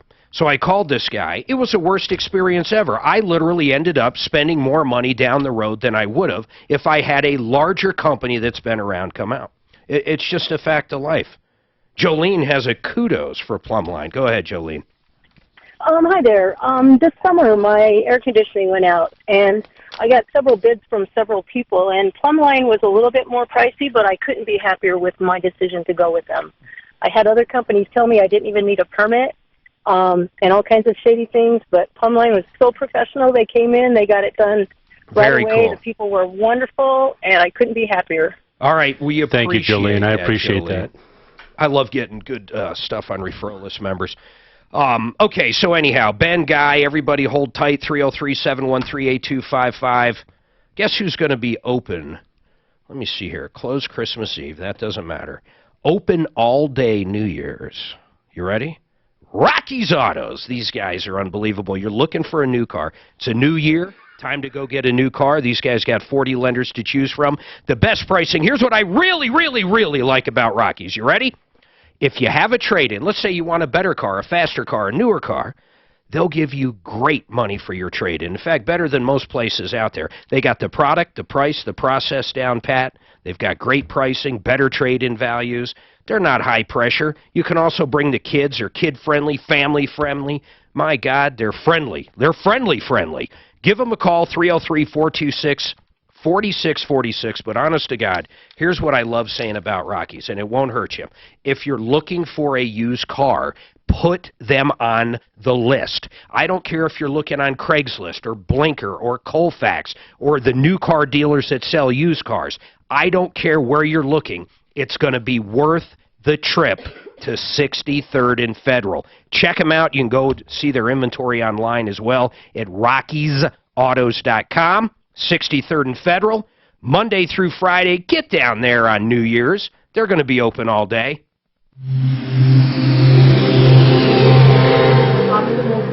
I'm saying 9 News because it's not fake news. Hospitals will be required to post prices online starting January 1st. Only in certain circumstances. Right. In Colorado or across the country? Under federal rule. God, we get so many on charges that. on, yeah. 2, 3 a week. I just got a bill from a hospital thing. You know, I took my kid to the emergency room 2 years ago and just got a bill for another $400 for it. They said they're already required to have a public list of standard charges. So I don't think it goes for emergency rooms, though. I don't know. I don't know how the triage works. That would be great. That's part of the problem we got. Removing a bullet. Hey, how much is that going to cost? Yeah. I got to go somewhere else. So my husband You walk in with an arrow through you. basketball, and somebody, threw the ball, and it hit his finger, and the bone just popped right out of the skin. And so he was in L.A., and they took him to the hospital, and the guy next to him had been shot, and they're like, yeah, we can't get the bullet out. Well, the guy didn't have insurance, and so they wanted to be checked in and spend the night. Guy calls and says Paul Harvey is the longest running talk show ever. So Paul Harvey's not on. He's dead. He didn't want to come Bring on. that up on air. You're an idiot. The second thing is, you know what Grant said about that movie? It's a book, and at the end of the book, are you listening? Which movie? The one we watched last night. Don't tell us the ending. I haven't seen it. I'll tell you later. And we're live. And the book is curious what they did. Wait, what's the name of it again? Bird Box. Bird Box. I'm going to send that to Rick right now. I can't wait, Paul Harvey. Okay, see, this is idiots. He's dead. He just misunderstood the question, Mark. He's not an idiot. How? I couldn't have been more clear. I literally went out of my way to talk about the Grand Ole Opry and how the guy was what? Yes, you did. Dead. Or Grand Ole Opry. But maybe you turned on his radio on the last part. There's always someone that calls. It doesn't matter. There's always someone that will argue. And now, the rest of the story. Paul Harvey's dead! I think tomorrow, let's make a bet. Let's bet how long into the show it will take before he breaks that mic. Before the mic separates. I think I got it screwed. Well, no. I'm not gonna. You know why? If I say it, it'll break. Because you go like this all the time. You're giving it G-forces. I don't know. Rough service. It's just And your you're thing. hard on mics. So I'm going to say... Hey, you guys watching Escape from... Alcatraz? No. Yes, Dannemora. Dannemora. Oh, my God, I'm so hooked on that. So good. Escape from what? Dannemora. It's a prison. It's the true story. It's this woman that helped those two guys. Escape. Did she do one? Mm-hmm. Yeah, if that's what you're asking. Was that Netflix or what's that on HBO? HBO. I think there's only one or two more. And she's in jail now, I take it. Who? What? Where? All right, so free furnace and air conditioning with every service call, right? I got that right? $39 service call. Trying to run you out of business. And covers. Free covers for grills, cars, and RVs. Yes. And RVs. Anybody who wants them. Anybody who wants them. Any cover, doesn't Bob, even matter. what he did was all of those circuses that are going out of business, he bought all of the You know, the tents. So. Yeah, you know what I saw one time? I think it was Tyler, Texas. We flew in to see her family. Trust me, none of my family's in Texas. So here's the deal. You ready? All my family's in Texas. I'm sorry, Bob. I don't I know was what's born in Texas. There was an Army-Navy surplus store, okay? And you know what they had? Gun. Human-sized bags, it said. Human-sized duffel bags. That's what it said. Body bags? It didn't say body bags. It said human-sized Was it duffel bags. plastic? I don't know. I didn't go in to see them. Those on their sign. What the hell would you do with that? Pandemic.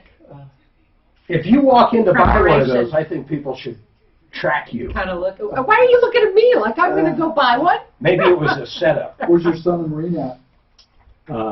He's actually stationed out of Buckley, so Oh, nice. he, My There's Marines in my Buckley. friends that had Was he died like, at Buckley. oh, is that right? Yeah. is he an MP? One Clear Choice He's has a very- screaming deal for you.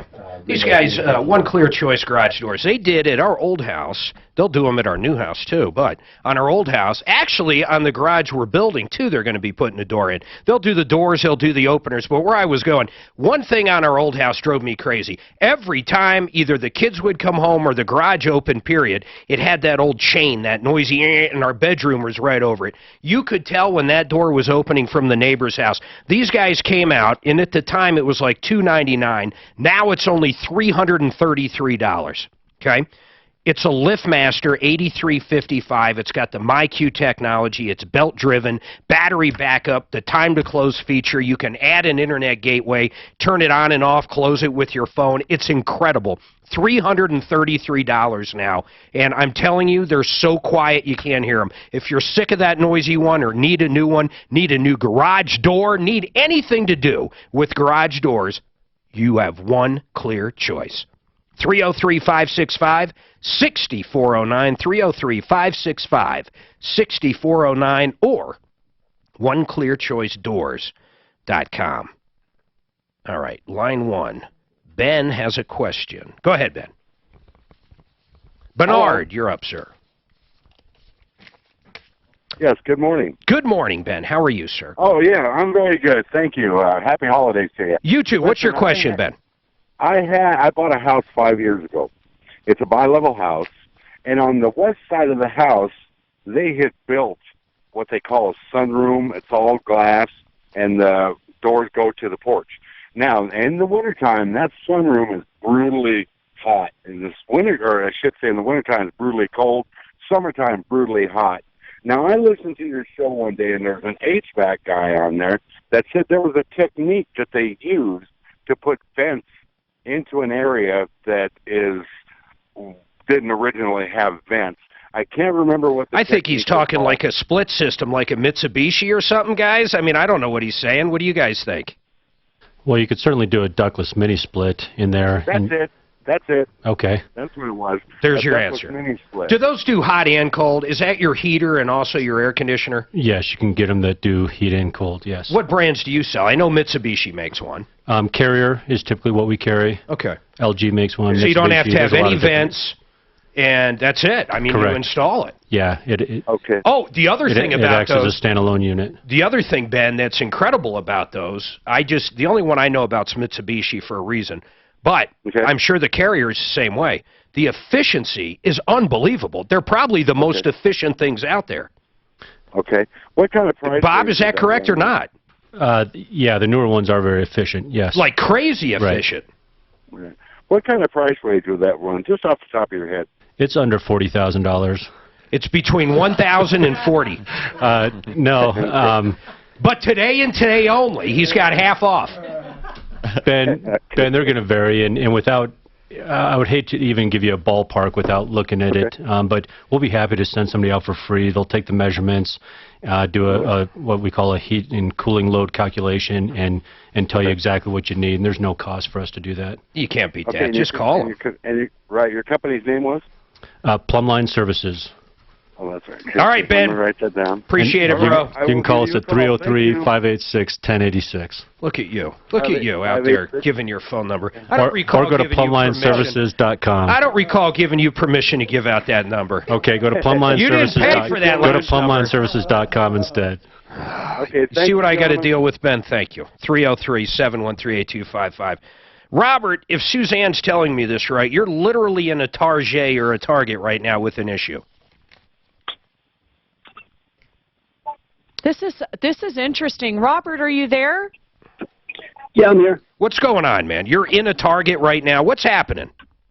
I'm in a Target store. My wife had purchased a gift card for my daughter on the 24th of December for Baja Express. What is Baja Express? It's a fast food casual restaurant. Oh, okay. So she goes to Target, buys a Baja Express card like 5 days ago. So what's the issue? Correct. The issue is those stores no longer exist in Colorado. The manager here just took off all those cards from their shelves. Wait, do you mean? He will not. They closed. Where was one? I mean, wait, okay, tell me, like... Is it called Baja Fresh Mexican Grill on Cedar Avenue? That's the only one I could find when I Googled Baja Express, Robert.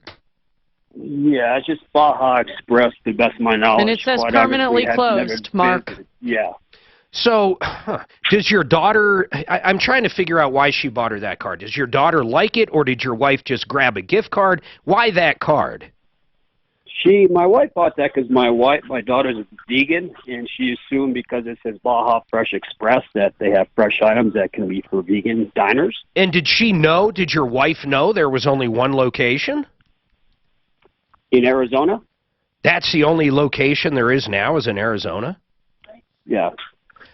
So you bought... I was told hold there on. may be one in California, but the ones in Colorado are all closed. Yeah, they used to be all over the place. Yeah, there used to be one downtown. This is ridiculous. Why were they when did they close? Did they close like today? Do we know the answer to they've that? been closed for a while, evidently, with the research I've done. Arizona location. Okay, hold on. I am getting in. This is crazy. Here's what I want to know. Hold on, Robert. Is the store manager there? Have you talked to him yet? Yes, he's right here. You want to talk to him? Yeah, I'd love that. Well, you got it. Hold on. Let me put you on hold. Put him on. Suzanne will talk to him.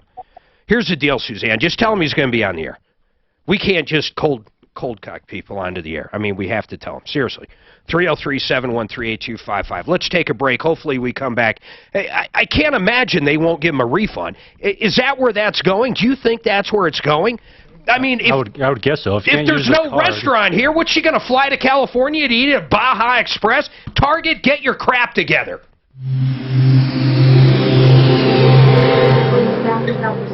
I mean, Target's got the worst refund policy in the world. Target sucks.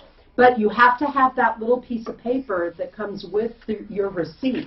You know how when you buy a gift card, you get a little... it's validated. Yeah, validated thing. You have to have both of those. He's not coming on. He told it. He won't even give the guy's last name. He said, "I'll only tell you my last name starts with an S." So Tyler S. at Target won't even come on the phone with me. No, because he probably has to. You have to go through media My relations. guess is it's They're going to too end up big. media relations. Tyler S. at Do Target, we have media with Quincy, them? and Buckley. How much was At the gift Quincy card? and Buckley. $25? Ooh, that's a good question. Do we have Daphne, do we Robert, have how much was the gift card media, for? We don't Angel? have an Angel for Target. Well, that's it. I mean, I'm going off on... Oh, well, we can not go- only, and These 25 guys. is $25. I mean, Hang on a minute, hang on. It'll be easy to find a media relations person if They'll they're in find... the office. I have a feeling they'll Okay. find us. Hang on. You know what's really ridiculous about this? The manager didn't start taking the gift cards off the shelf till this guy walked in the store today. So they've been selling them for the last few days. I'd go to another store. So, Daph, be prepared to... I do know another manager of a Target. I could ask You have their him. number? Let me ask Nikki. Just see if they'll return it. I mean, this is absurd, or swap them out. Nikki. It's the dumbest thing I've ever heard. I mean, Target, come on. Let me call Nikki. I'll get her son's number and... Yes, granted, he could fly to California and use it, but... You know what? And if Target won't give it back, Plumline will. God bless Yeah, Plumline, everyone. God bless Tell Suzanne everyone. to get his address. I'll send him $25 if he promises to mail the gift card to someone. And I'll send it to my friend in Arizona. Or my niece in San Bernardino. Look at you bailing out Target even. That's what Plumline does. That's Well, awesome. Bad roofer, Plumline. That's easier. That's easier than a small cooler cover. I got no idea where to get one. Amazon. I found a thing of grill covers on Amazon that's unbelievable, man. I found one to fit my smoker, one to fit my grill, one to fit my green egg. Grill covers, like you got a hut out there in Franktown? No. Does he have a greenhouse out there? They should have one. Growing the smoke. I bet I've got neighbors growing that dope everywhere, though. I don't know. Actually, my immediate neighbors, I doubt it. I bet there's a lot of dope in Franktown, though, because everybody's got acreage. Probably. Oh, no, you can't grow it outside, though, can Not you? supposed to. You're right. It's supposed to be within. I remember planting some weed in Jersey when I was like 14. Threw some seeds in the ground. Sure enough, 3 weeks later, little plant. I didn't realize you can't just smoke that part. You don't get high at all. So it's like, it's about as long as I can wait back then. You had a short attention span? Very short.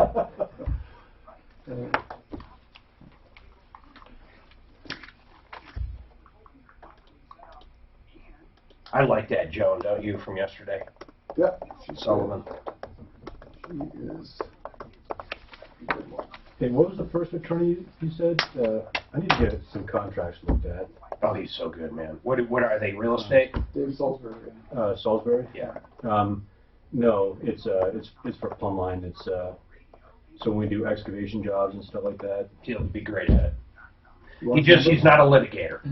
He's contracts, man. Which is perfect. Yeah. That's all I need. You don't need I already have the contract all written up. What I love is I got to have him look at the language and say yes, this protects you, or you got to take this. and he'll say, okay, well, I'll charge you this much. You want his number, or you got? Basically, you'll send it to him. He'll give you he'll look at it and say, okay, this much. Perfect. He's a good guy too. Very liberal, but he's a good guy. Wait, did you get anybody else on the list? I'm just kidding. He's a good guy. He really is. We all have our faults. He's contract law. He's great. We mostly just do the trust and probate in his commercials because that's his bread and butter. Got it. But if you think about it, what are those? It's just contract. There's no difference. Right. Trusts are a pain in the ass, man. Oh my God. Every single thing we own has to be moved into a trust. It is the biggest pain in the butt in the world. Every bank account, everything. Yeah, you know what's really stupid in Texas? You don't have to record your trust. I didn't know that. So when somebody passes and they got a trust, it just makes it a pain in the ass for people like that. All right, 303-713-8255. I want to get right back to Robert. Robert, you're at Target. Did you get the guy to come on, the store manager? No, he says it's against policy. What's his name? What's the store manager's name? Do you know? First name is Tyler. He will only give me the last initial of his last name, S. Tyler S. at Target. I can't believe Target. So, okay. I want to make sure I got this right. You bought it on the 24th from Target. Do you have the receipt for it? My wife doesn't have a receipt, but I showed him the credit card statement that shows it was $167 purchase at Target on the 24th. And Mark, they can look that up without a receipt if they have a credit card. I've already been through that Was it definitely purchased there? Oh, absolutely. Believe me, we spent a lot of money on Christmas, $25 for nothing. It was a stocking stuffer. It's just a principle that it no longer exists. They were still selling it. We can't use it. I can't believe... I'd be happy to take something from McDonald's if you had a card for it. Honest to God, I can't believe Target won't refund or exchange that out. I can't believe it. Now, saying that, I hate Target. I personally can't stand Target. My wife kind of likes it, but anytime I went to return something there years ago, and they made it a hassle. It was just outright a hassle. They did ultimately return it. They really have, yeah. Their return policy sucks. Let's say what it it is. They're not Costco. They're not Walmart. They suck when it comes to returns, in my opinion. But for them to sell this card on the 24th, if you're telling the truth, and I assume you are, Robert. Oh, absolutely. Yeah. And they won't even swap it out. For the life of me, I can't understand it. So here's what I think's going to happen. Go ahead, Daphne. Okay, so I just spoke to my secret angel. Yes. Not gonna say his name, but he is he's up there in Target, and I said, how would you have handled this situation? And he said, it's a no-brainer. Basically, if you have the receipt, they should put it on a Target card, and then you can buy whatever you want, or buy a new card. And so I said, would you suggest maybe he go to a different Target? He goes, that's what I do. So just head over to a different Target and I find this a complete pain in the butt. I honestly can't believe it. The only thing that's kind of getting me is, are they worried like he used the gift certificate? No, that's the other thing that my angel said, that they can actually check that the card's never been used. They can do it right. They can do it right there. And as long as you have, the receipt. Do you have the receipt and the gift card receipt? She doesn't have the receipt. Doesn't matter, though, with Target. Where it's from. Hey, you know what, Robert? This is Bob with Plumline. I'll tell you what, if you give your address to Suzanne, I'm going to give you your $25, and you just promise to mail me the card to Plumline, but you don't need to be driving all over town. This is, and I know for you it's more of a principal thing. It's not the $25, but that's just absolutely ridiculous that somebody like Target wouldn't stand behind this and just take care of you. You know, Bob, first the grill covers you promised to the other guy, and now you promised that one, Mark, but I'm going to promise this one. Gift certificate. Well, I'll take care of it. See, this show rolls a lot better when we just pony up the dough. Well, as I'm sitting in front of him now, and he knows I'm speaking to you, he's trying to talk to me, and I think he's going to be reasonable and say, if I can give you a $25 Target gift certificate, is that acceptable? I said, anything's acceptable. I just want something for something. Something you can use. So let me put you on hold. Let us know how it ends, okay? You got it, Robert? Suzanne, prep him. I want to make sure Target gives him that money back. I find it ridiculous unless, once again, it's a gift card. I don't know. If you use it and you keep the physical card, they could try to return it, and I get that. But if Daphne's correct and they can look up that number and see that it's valid. Mark, every gift card on the back has a 1-800 or 866 number. See if it's, you can call it and you can verify what it's got on there. Yep. So even without the receipt, they could verify it very easily. What do you make of this, man? Are you a Target guy?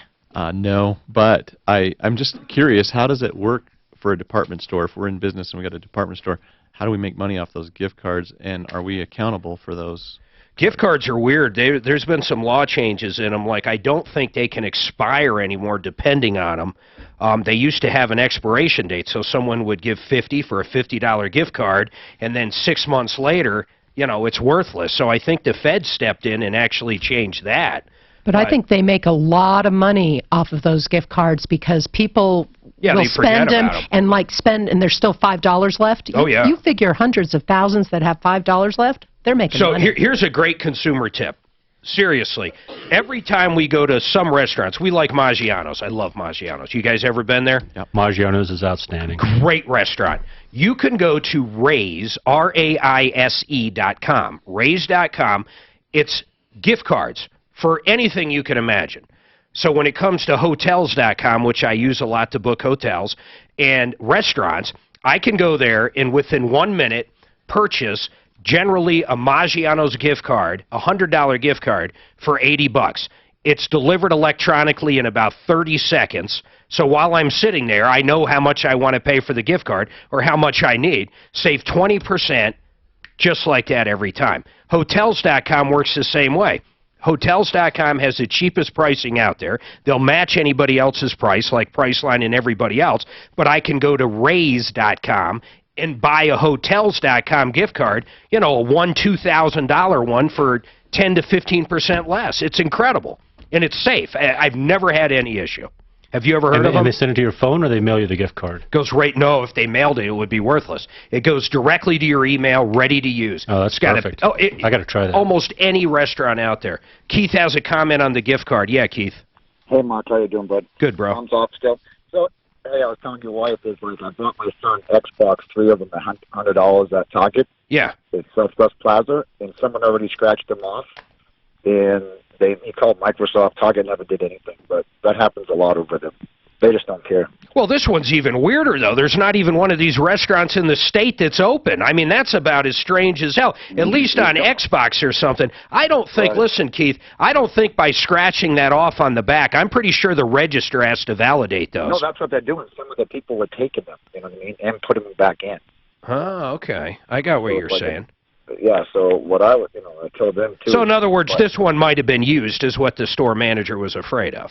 Yeah, what I would do is go to another Target and see if they're still up there. And Yeah, just well, say, hey, I would assume if anybody from Target was listening to this show, this thing probably got handled fairly quick. I'll be curious, too. What was the guy's name? I already forget. What was the store manager? Tyler S. I hope he came through. We'll find out. All right, 303-713-8255. Guy, real quick, what's going on with this CenturyLink question? Well, not so much a question. I'm just not hearing a lot about it. They're having major internet outages over multiple states. You're on hold forever on the service line. The chat app is not working, and I've not seen an official word in any of the media. There have been some local TV postings on the web, and Facebook's lit up, but I'm not hearing anything officially from CenturyLink about this internet outage. What are you seeing, Suzanne? So it looks like widespread CenturyLink outage. This is in Idaho, but it says it's widespread. So there's a couple of different articles that have come up for recent news in the last couple hours. Mostly Idaho, though. Guy, what area are you in? I'm in Idaho, and we lost it about 1 a.m. That sucks. Anything from North Korea? Anything from Korea? As I'm saying, I'm not seeing any news media information except for local. He's making in Boise. We have CenturyLink. Where we live, they're the only option. And honestly, they've been pretty good once they got it fixed, but it looks like ours is up. It looks like ours is up, so that's good. So I don't know what to tell you. Mine's up, yours is not. Crossing our fingers. I'm kidding, Guy. If we get any more information, I'll let you know, though, all right, man? You got him. How long you been listening to the show, Guy? Did you find the show here in Colorado, or how'd you find the show? I lived in Colorado in the 60s. Oh. Moved to Oregon, and once the web was born, and you guys were streamlining, I've been listening to Tom's show for the last decade plus, and easily. We moved to Idaho. I keep up with you guys in the morning. Why Idaho, of all places? Family or what? My wife got one heck of a fantastic job offer, and we're within 50 miles of our daughter and son-in-law. Well, you can't beat that, then. Well, it's a good thing that Al Gore invented the Internet so he could listen to Tom. Oh, yeah. You know what? Guy, here's what I'm going to do. If CenturyLink does not have your Internet back up in a half hour, Bob Logan and Plumline are going to fly to Idaho and put in one of those satellite systems. Bob, what do you say, man? Hey, why not? It's an open checkbook these days, I guess. Guy, have a good day, man. We appreciate the call. Have a happy New Year, bro, and thanks for listening. Thank you. All right, 303-713-8255. Barry, what's going on with this dealership? Barry, you're up. Yeah, I'll tell you what, Tom, first of all, Merry Christmas, Happy New Year. Merry Christmas to you, Barry. What's going on, sir? Well, I want to know if I have any legal recourse. Well, I'm not an attorney, but I'll give you my advice. Go ahead, sir. Well, I appreciate that. My wife and I bought my son a car in Florida, and he ended up getting a Hyundai, and about a month after he had the car, the engine went out on it. Now, he bought it. How many miles were on it? Like 65,000. Hold on a second. I got to take a break. I want to talk to you about this. We might have a little luck here. Is the car here in Colorado now? No, it's in Florida. Oh, it's in Florida. Okay, hold tight. Hold tight. 303-713-8255. We do have a line open. 303-713-8255. Let's talk Cam Solar. GoCamSolar.com/troubleshooter. This is really cool. If you heard this spot before, this is what this company does, and you should take advantage of it right now. If you think you want solar, but don't know how much energy you can actually create at your location with solar, you go to that site, gocamsolar.com/troubleshooter. You basically put in your address, some contact information. These guys have this program that gives them a bird eye view. They can actually figure out how many panels on what side of the house, where to put them, and can figure out how much solar can save you. You'll own the system too. These guys don't lease it. And they've been in business, which for a solar company is amazing, for more than 10 years. They have a big operation in Texas. They came to Colorado a few years ago. They have more than 3,000 systems installed and operating right now. They have a 20-year performance guarantee. That's parts and labor. Think about that. A solar system with a 20-year guarantee. And once again, you own, not lease. Ready? Call them now or visit that website, gocamsolar.com/troubleshooter. Really, just for the heck of it, go see. A lot of people that live, I'm just going to use Highlands Ranch as an example, or live in Colorado Springs, or live anywhere in the Pikes Peak region, anywhere here. Just go to gocamsolar.com/troubleshooter and just get the information of how much money you could save. It doesn't hurt anything. 720-449-2935. Cam Solar.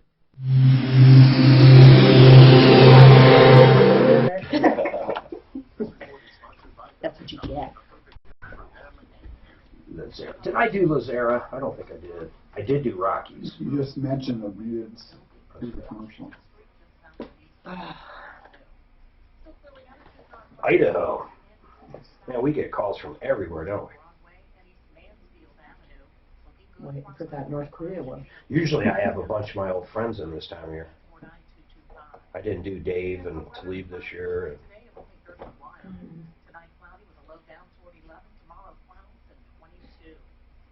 So yeah, I'm sending all those.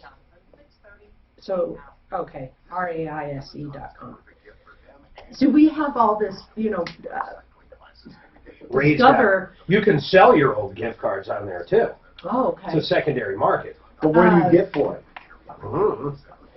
It depends upon how good, like say a Starbucks might. No, here's if you want to sell it quick, you see what other people have. Also, it's like almost like where you do like a StubHub. If you want cash real quick, you can say, okay, well, I'll sell my Target one for 10% off, and the next highest one is 8. So yours would sell first because everybody's shopping by that percentage. But they're guaranteed. The company itself, if I wanted to sell them, they still got to verify them before I even give them a price to sell, is my understanding. So what does Raise get out of it then? A percentage, I'm sure. Okay. For the buyer like me, I've never sold one. For the buyer, they don't get anything. I just pay whatever it is, whatever I'm willing to pay. So we get, money back from Discover. Mm-hmm. We have like $400. And But you just Discover, apply it to the bill, that's all I ever do. yeah, you can do that, but then you can also, instead of applying it to the bill, you can buy gift cards, same thing. Like we got Chipotle. At a discount? We got $50 worth of Chipotle for $40. That's like Costco. Yeah, so different things like that. Oh, did you guys hear that stamps are going up significantly? So go to Costco and buy Forever. Forever stamps. Yeah. I can't even imagine. Well, Suzanne does that. I don't even remember the last time I put a stamp on something. I just don't communicate with mail. I mean, mortgage, I can't even think of anything I do by mail. I know, I'm afraid of buying the Forever stamps and then, the post office going under. Sell them on Raise. And then I go to Target, and say, will you take these back? They go, no. What do you think significant is? Did they say? They said it's the most significant hike. Well, the rate hike. Post office should make money. Whatever it takes for them to make money, they should make money, or at least break even. They don't need to be subsidized. I'll look and see. I don't think they can make money. What do you mean? You think it's against the? Well, no, I don't know that they have. Well, it's muddy for one because they do get subsidized. So what is making money? And then I thought they used to make money. Who? Post office. Postal people will call up and argue they do make money. Well, they get income, but I don't know if they're profitable. I don't know. I mean, we've talked about it before, and these people call up. It's one of those topics. There's a handful of nutballs out there that call up to protect the post office. It's bizarre. I don't know why they don't just deliver 5 days a week. That's the dumbest thing ever. They could probably save a lot of money. Oh, yeah, by not doing Saturday, yeah. Yeah, but they wouldn't change. That's just it. They're not going to change the pensions. They're not going to change the. No, but they won't have to pay overtime. Well, you know, that's a big deal and stuff. That extra day a week and stuff. And I know they tried to do it before, and Congress says no. My constituents don't want. They want 6 And days. you get very little stuff in the mail. It's probably companies like. What's the mother of all holidays? Postcards. Mother's Day. And then what's the book that comes out that says? The what? Newman. That says that little book that comes out and you know, he was saying all the. Oh, the catalog. Yeah. What's the catalog that he said? What is the catalog? It wasn't Sears, but it was. What was it? I don't know. I can't remember. All right, 303-713-8255, 303 Martino. We've got another hour coming up, too, by the way, and we're going to talk some more HVAC, but I'm going to make these guys answer other questions. I'm going to make them give away specials that are unbelievable. I'm going to make them buy stuff for you. I love the look on Bob. And where else could you go, Bob, and advertise and give away some covers for, what were they, swamp coolers? Well, I was telling Glenn, every time I come on the show, it actually costs me more than the calls generated for our business. Well, I don't know what to tell you. I'm kind of upside down here, Mark. That's all right. I thought I was supposed to work the other way. We'll give a special out. Okay. Honestly, we will. We'll give a special out, and I've got some great deals for you. Some serious good deals. How about you, Glenn Frank, deals. Fort Collins Heating and Air? You got some screaming deals we'll do next hour? Hey, we'll come up with something, I guess, if that's what it takes. He's on the spot. Hey, So, okay, here's a serious deal, though. Barry, his son bought a car, a Hyundai, in Florida, 65,000 miles. What happened, Barry? So the engine went out after how long? Well, he bought the car. What happened on this is I live in Colorado Springs. Okay. His mother lives in St. Louis. Together we sent him $11,000 to buy this car. How old's he? I'm curious. I haven't seen it. It's a 2012 Hyundai. How old's the kid? Well, I'd say it's 44 years old. Okay.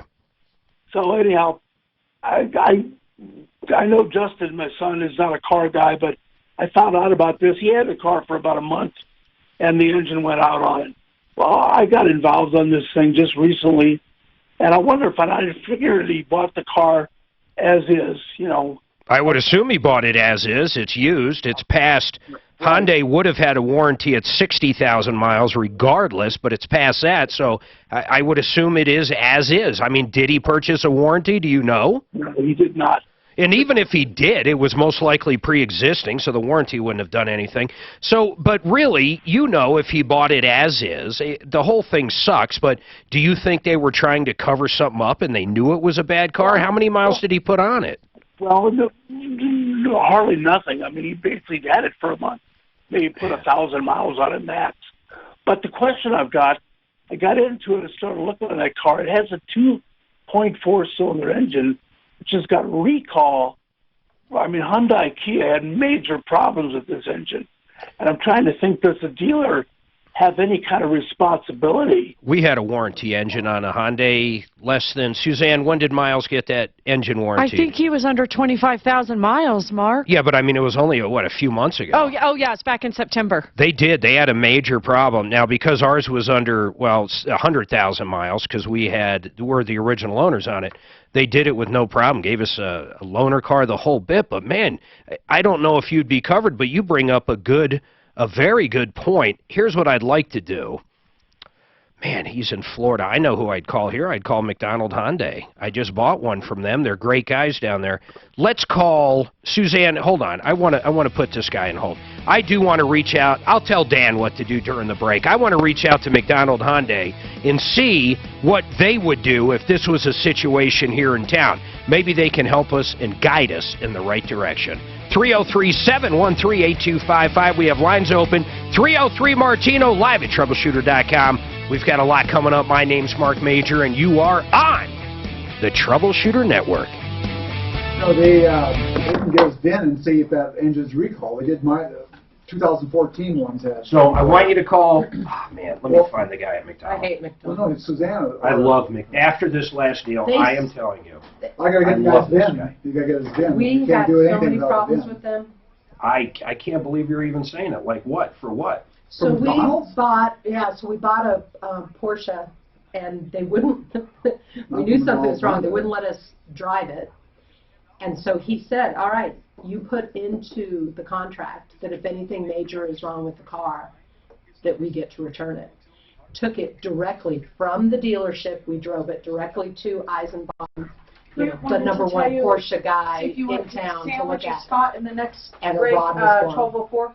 which is Say it major. again, Took it right back. God, I It know took I got us this guy's. Probably 3 months to get our check back. Yeah. What was that guy's name? The main guy. See, I'm I showing know I Marty fucking on put him in my a phone. 2180 for a $25. Susan's boss. Call up Suzanne. Spence or something, he emailed me too. He emailed me. I Call up think. Suzanne and she'll get him. I'm Suzanne calling- has that's who I'm calling right now, Okay. Suzanne. Okay, if you buy a $50, you get for $44.20. What were you saying? I can do whatever somebody wants me to do. At 1204. He's gonna need the VIN on it to see if it. God dang it! Do you remember his name? Maybe I have it in my, and I'm not even sure I'm talking about the right guy, but I think I do in the email, okay? You want me to grab it? Yeah. Okay, you want to read that? Maybe, Well, no, what are you gonna do and stuff? It's over the 5-year, 60,000 mile. It might not be a recall one. What are you gonna do? Say it again. It's over the warranty and stuff. If it's not a recalled engine. If it's not. Right. So He's we're gonna assuming need, it is. We're gonna need the VIN. No, it's not. Mine was. Well, go get the VIN from him on hold right now for sure. Mine was, or Miles was. Actually, his blew up. Right. But it was on the recall too? I believe so. Because yeah. are you Spencer Armio? Is that who you're talking about? I don't. It does not sound familiar. and at I'm all. no help. It does not sound anywhere near familiar. Grande.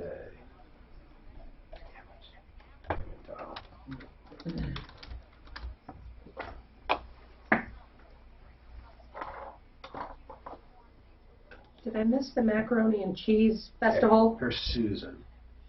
Oh, here it is. I think it's Phil. There it is. Oh, that's Phil Long. Jesus.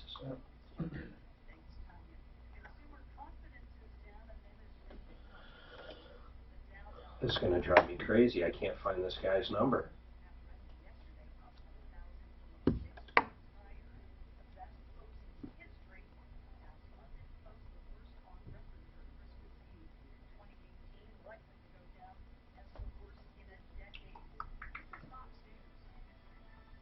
Oh, CenturyLink is having issues everywhere, here too. Well, thank God I have Comcast.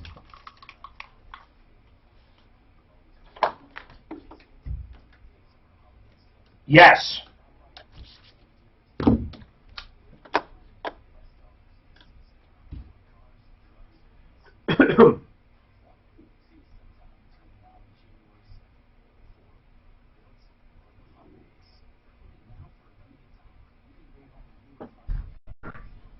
He doesn't have a VIN.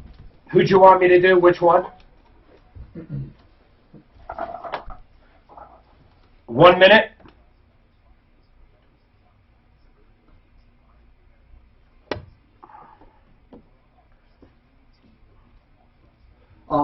Do you want me to call McDonald Hyundai? He doesn't have the VIN. Barry. I don't listen to me. Hate when I lose a contact. I literally took a picture of his business card, the whole bit. You can't get a hold of Suzanne? I have no idea where it went. It doesn't even make sense I don't have it. Man, I should have hit the head. Yeah, I called it. See what happens when you don't listen to Daphne? Yeah, I know. Yeah. I know. North Korea. It probably was bombed. Exactly. It's just nobody wants to talk about it. It was hush, hush.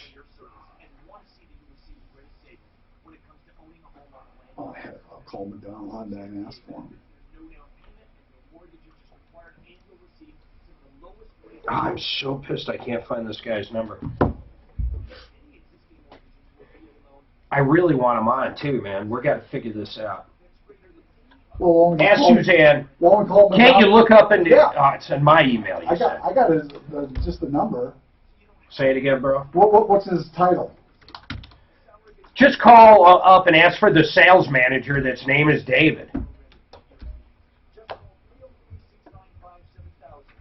Tell him it's me and I'd like to have him on the air real quick. Just see if you can track him down. He's bald.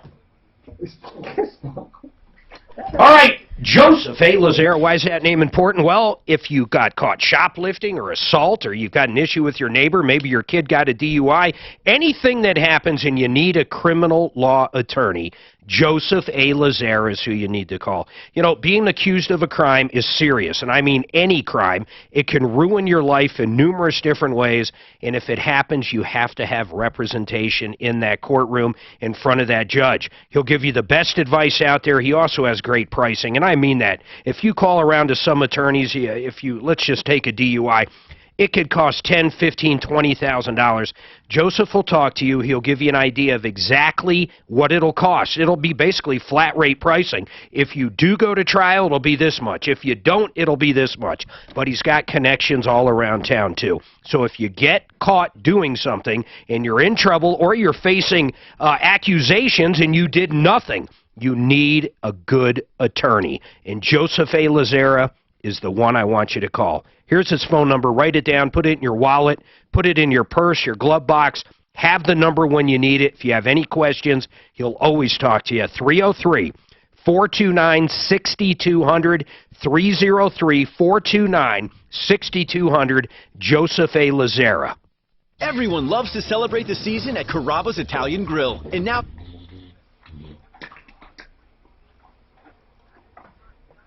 I see what you're saying on the Porsche, though. I don't know. The what? On your front porch? Porsche. Porsche. My Porsche? What about? Yeah, it was ridiculous. Now I'm done because I already know it's not a Porsche.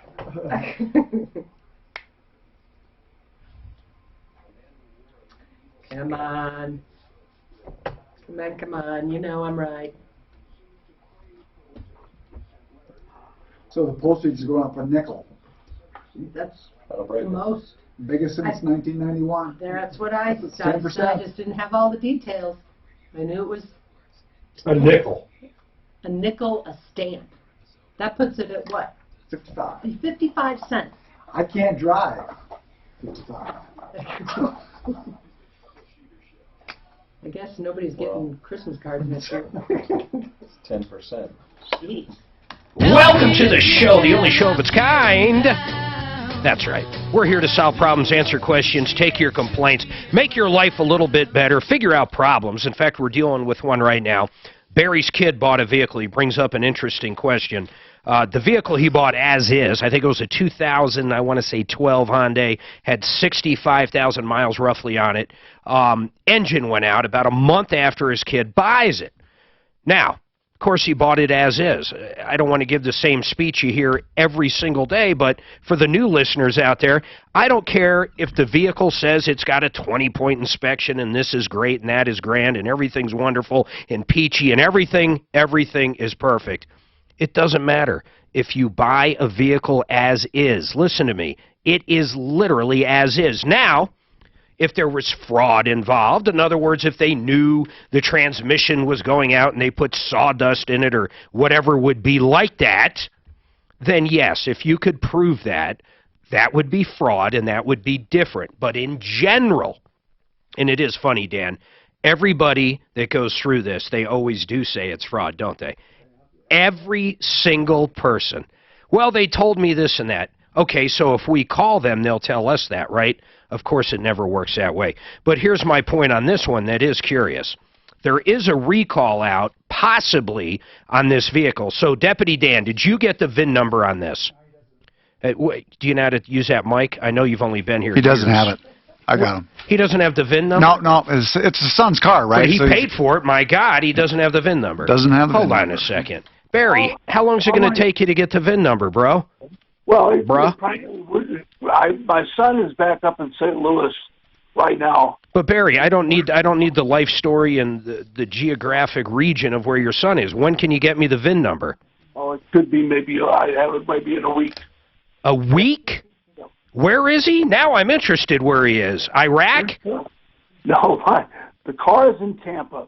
My son is in St. Louis right Yeah, but now. how about like an insurance? The VIN number is in multiple places. The contract, the insurance, the registration.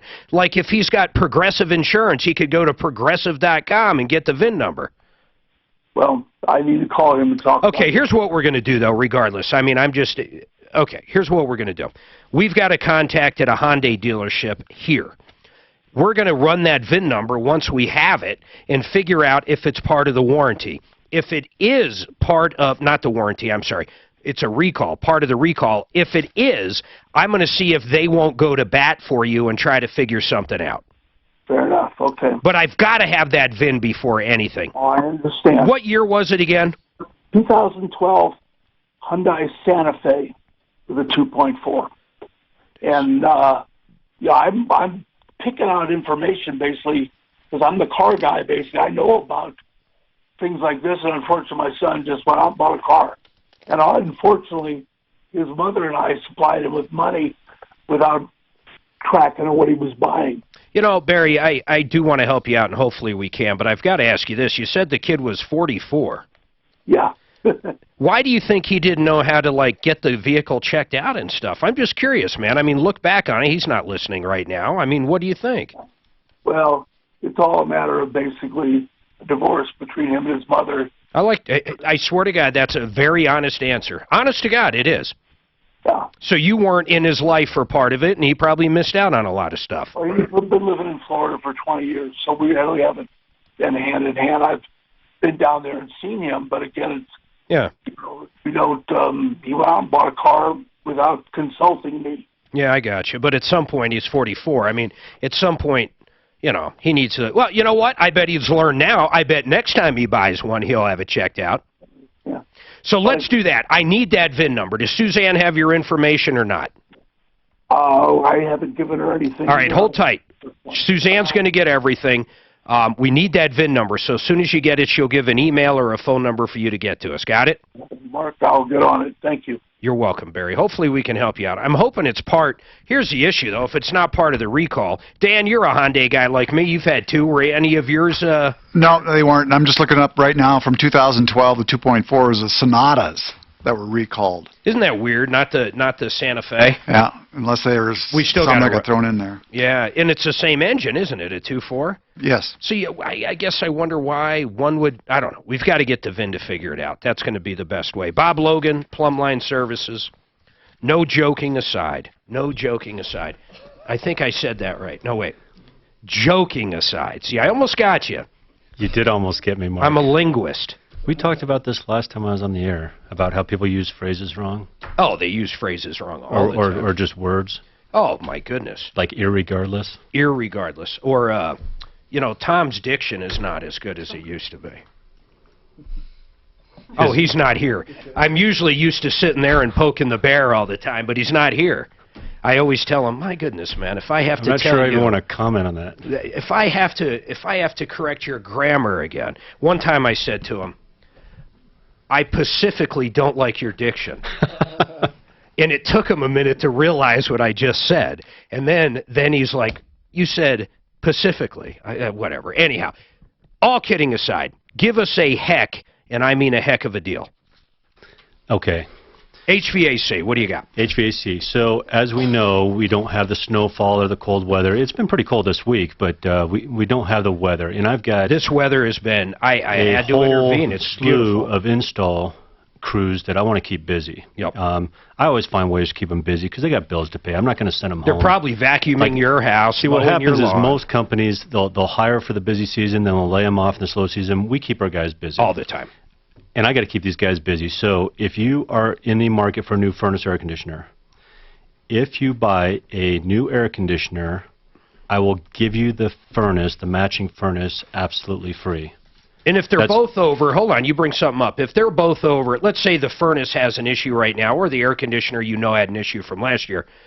If it's over, say, 10 or 15 years, should you get both? Is that typical or what? It all depends on how well they've been maintained. It also depends on the refrigerant. Some of the older systems use what they call R22, which is an old refrigerant. It's very expensive to get repairs. So, yeah, typically over 10 years, that's when you want to start looking at replacing your system. But we'll be open and honest about all that, and we'll give you. Free furnace. From a budget system to a luxury system and a couple of options in between, so you can do what's best for you and your family. Good, better, best.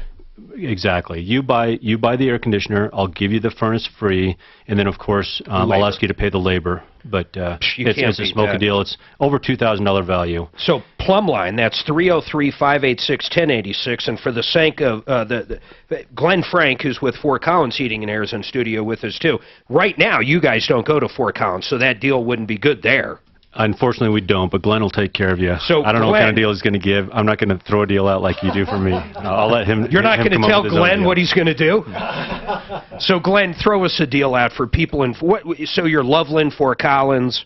Correct, yeah. So, throw a deal out. You heard what Bob did. Well, right now we're offering $1,000 cash at closing if they buy a system. And a system is the air conditioner and furnace. Correct. And then there's other rebates and then too, there's right? Other rebates on top of that. And you're the same way though, Bob, right? There's rebates everywhere. Yeah, like I know. Excel and Excel, they're offering over $1,000 in different rebates right now. You know what? And I'm glad you brought that up, because we talked about quality of companies and installations. Go to Excel's website. I'm telling all your listeners to go to Excel's website. It says nearly 50% of all heating and cooling systems are incorrectly installed. What does that mean? They didn't measure like the square footage of the room you're Either installing? They're oversized, undersized, they're restricting the airflow. There's a number of things that can go wrong. So you might save a couple of $1,000s going with another company, but if it lasts half as long and doesn't heat your house or cool your house properly, you're not saving anything, and it could be dangerous too. So, Glenn, would you agree with all of that? Absolutely. That's so Excel. You guys see that's that all Excel saying that, not me. Go to Excel's website. All right. 50% of heating and cooling systems are incorrectly installed. So I'm going to ask Dave Young. He's with McDonald Hyundai, and I know Dave because I actually bought a car from one of his sales people, I don't know, a week or two ago, whenever it was. And I want to thank you for that. It was a great experience. But outside of that, Dave, we have a caller.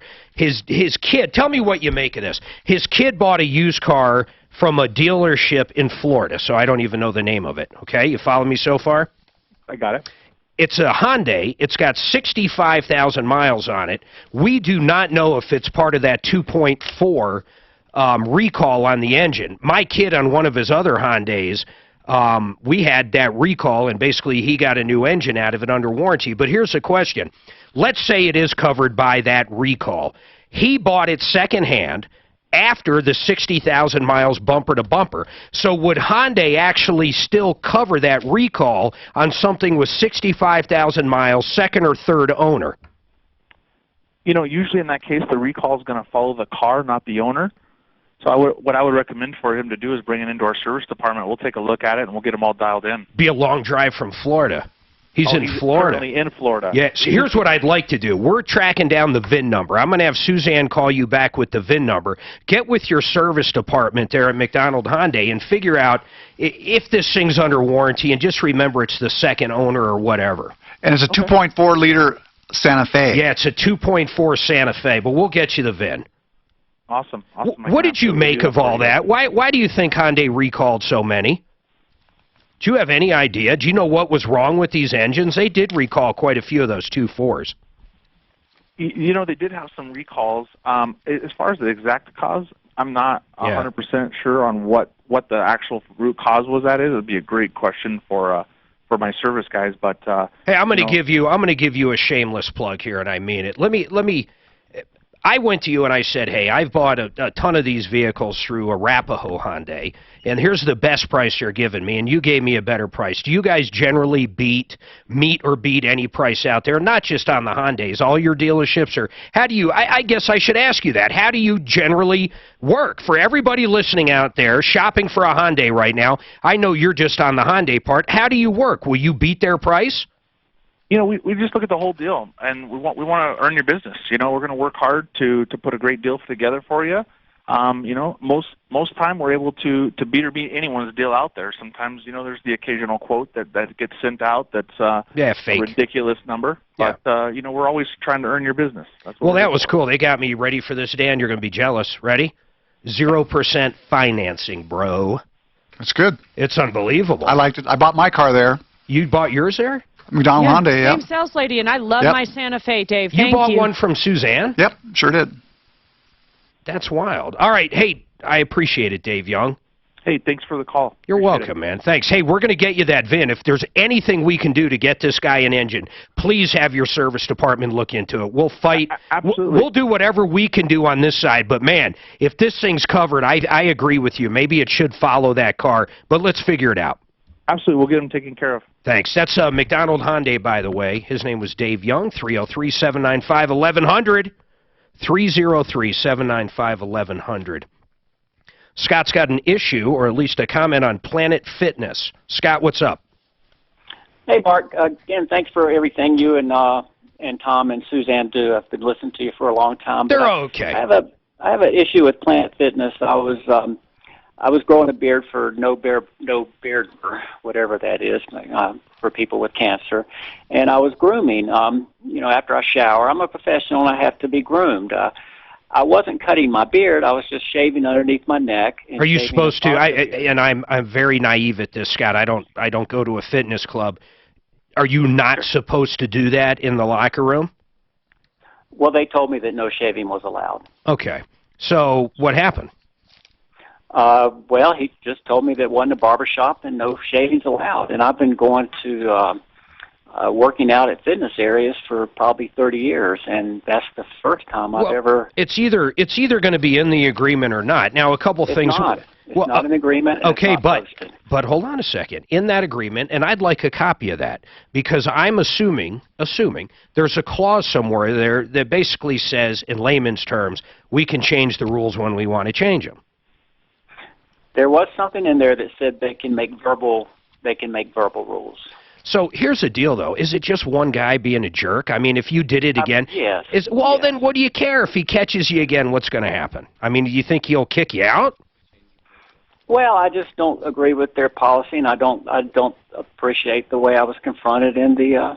Hey, I'll call him. Other people shave. You want me to call him up? I'll call him up. Sure. Let's do it. I've tried to call. They've told me to get a hold of corporate. Okay.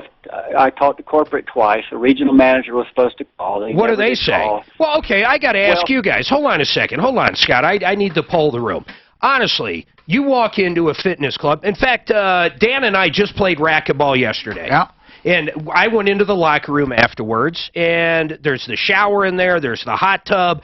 I don't think it would bother me if someone was shaving there, but I'm not the guy picking up after the whiskers. I wouldn't want to go to a sink with a bunch of hair in it. Yeah. I was not cutting my beard. I was just regularly shaving. It was not the beard I was shaving. Well, where do you think the whiskers go, though?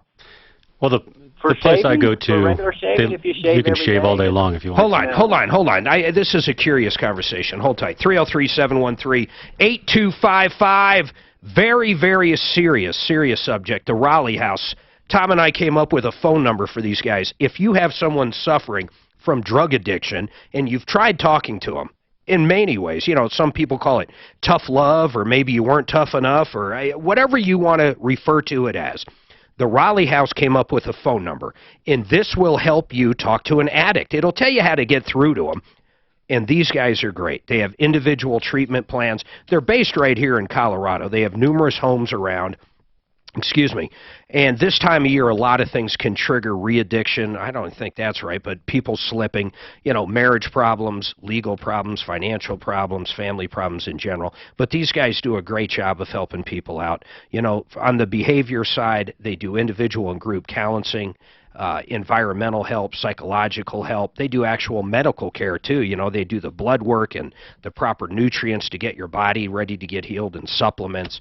So it just doesn't matter. But this number is really important because really, if there is an addict in your life, whether it's a sibling, a kid, a spouse, it doesn't matter who it is, call this number up and ask them, how do I get through to these people? And they might be able to help you out. They're pretty incredible down there.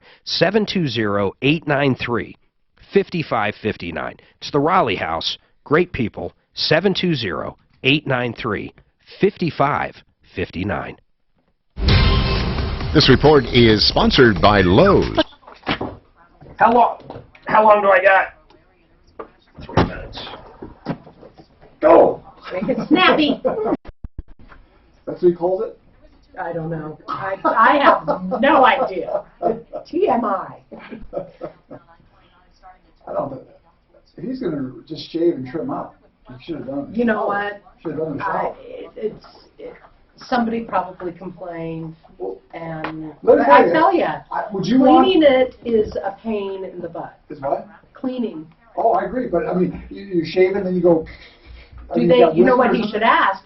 Are women not allowed to shave their legs They usually do that in the shower. or their whiskers? It's probably one person ruin it. Oh, exactly. Leave it a mess. You bet. That's and that, One like I said, person but I left a wouldn't mess, want it. yeah. I wouldn't. When are you going to just start cutting People your hair? just clean up after yourself. It's like They good don't. Lord. They don't.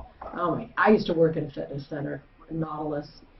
It's amazing People how are- disrespectful. People are awful. We were Denver Athletic Club.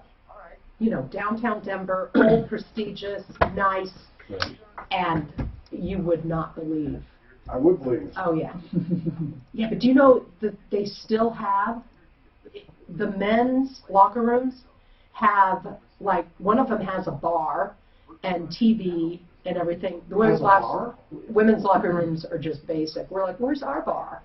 Where's, you know, you have to work your way up to that locker room. But it's, yeah, people, you're like, really? I say, you start letting people shave and stuff, and my opinion. I'm sure and yours Use an electric razor. No. Well, no. I'm saying is like, say in the middle of the day, and stuff, and I'll guarantee you, people are, and then hit, and there's. If you want to go up with a sink with whiskers in it? I go to the Colorado Athletic Club, and people are shaving all the time. Oh, really? So they must go there real early, and they just go right to work. Well, I go after work actually, but yeah, it's I don't know. It's never. I shave in the shower. It's like I said, I'm an electric razor guy. Which can still be messy Electric razor? once you have to clean it. My husband uses an electric. I don't like it. It makes me itch. I never use electric stuff. Does it? What was Maybe the I just used to it. was it Planet? I've used electric since I was Planet Fitness, yeah. probably 18. I've never used a razor. I bought the $5 razor. What is it? The Michael. Club thing? Yeah, the Shave Club. Oh, yeah. So oh my gosh, those are the sharpest freaking razors ever. Yeah.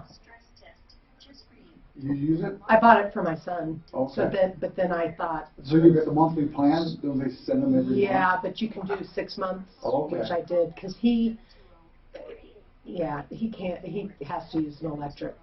He'll get. Oh, Yeah. but we call that razor burn and stuff on. Yeah, but like for Miss Universe, they shaved him, so that helped, because he Miss was Uni- going to be on TV. Oh. Yeah. So my son works for Miss Universe. He held the headphones over the last question over the ears of the Oh, really? the final He's three. got to put it in this. He's not here. Jump on it. Do you know how? I'll jump on. Well, we're going to have to cover for our guy who's on his way back. You guys fail. I wanted to see if someone would jump in if I wasn't back in time. I did, The only and look. person that jumped in was Bob Logan. My God, man. I'll be in there in a I second. pushed my own button Unbelievable. here. Dan, fail. Daphne, bad attempt. I at least Mark, you can keep doing attempted. what you're doing. I got this. How much time we got left? Another half hour? I can cover this. We need to take a picture of this. Yeah. This is my show now, Mark. I'm taking over. Oh. Honestly, Dan, of all people, I don't even know what to make of it. I said, watch. I was going to give you so well trained.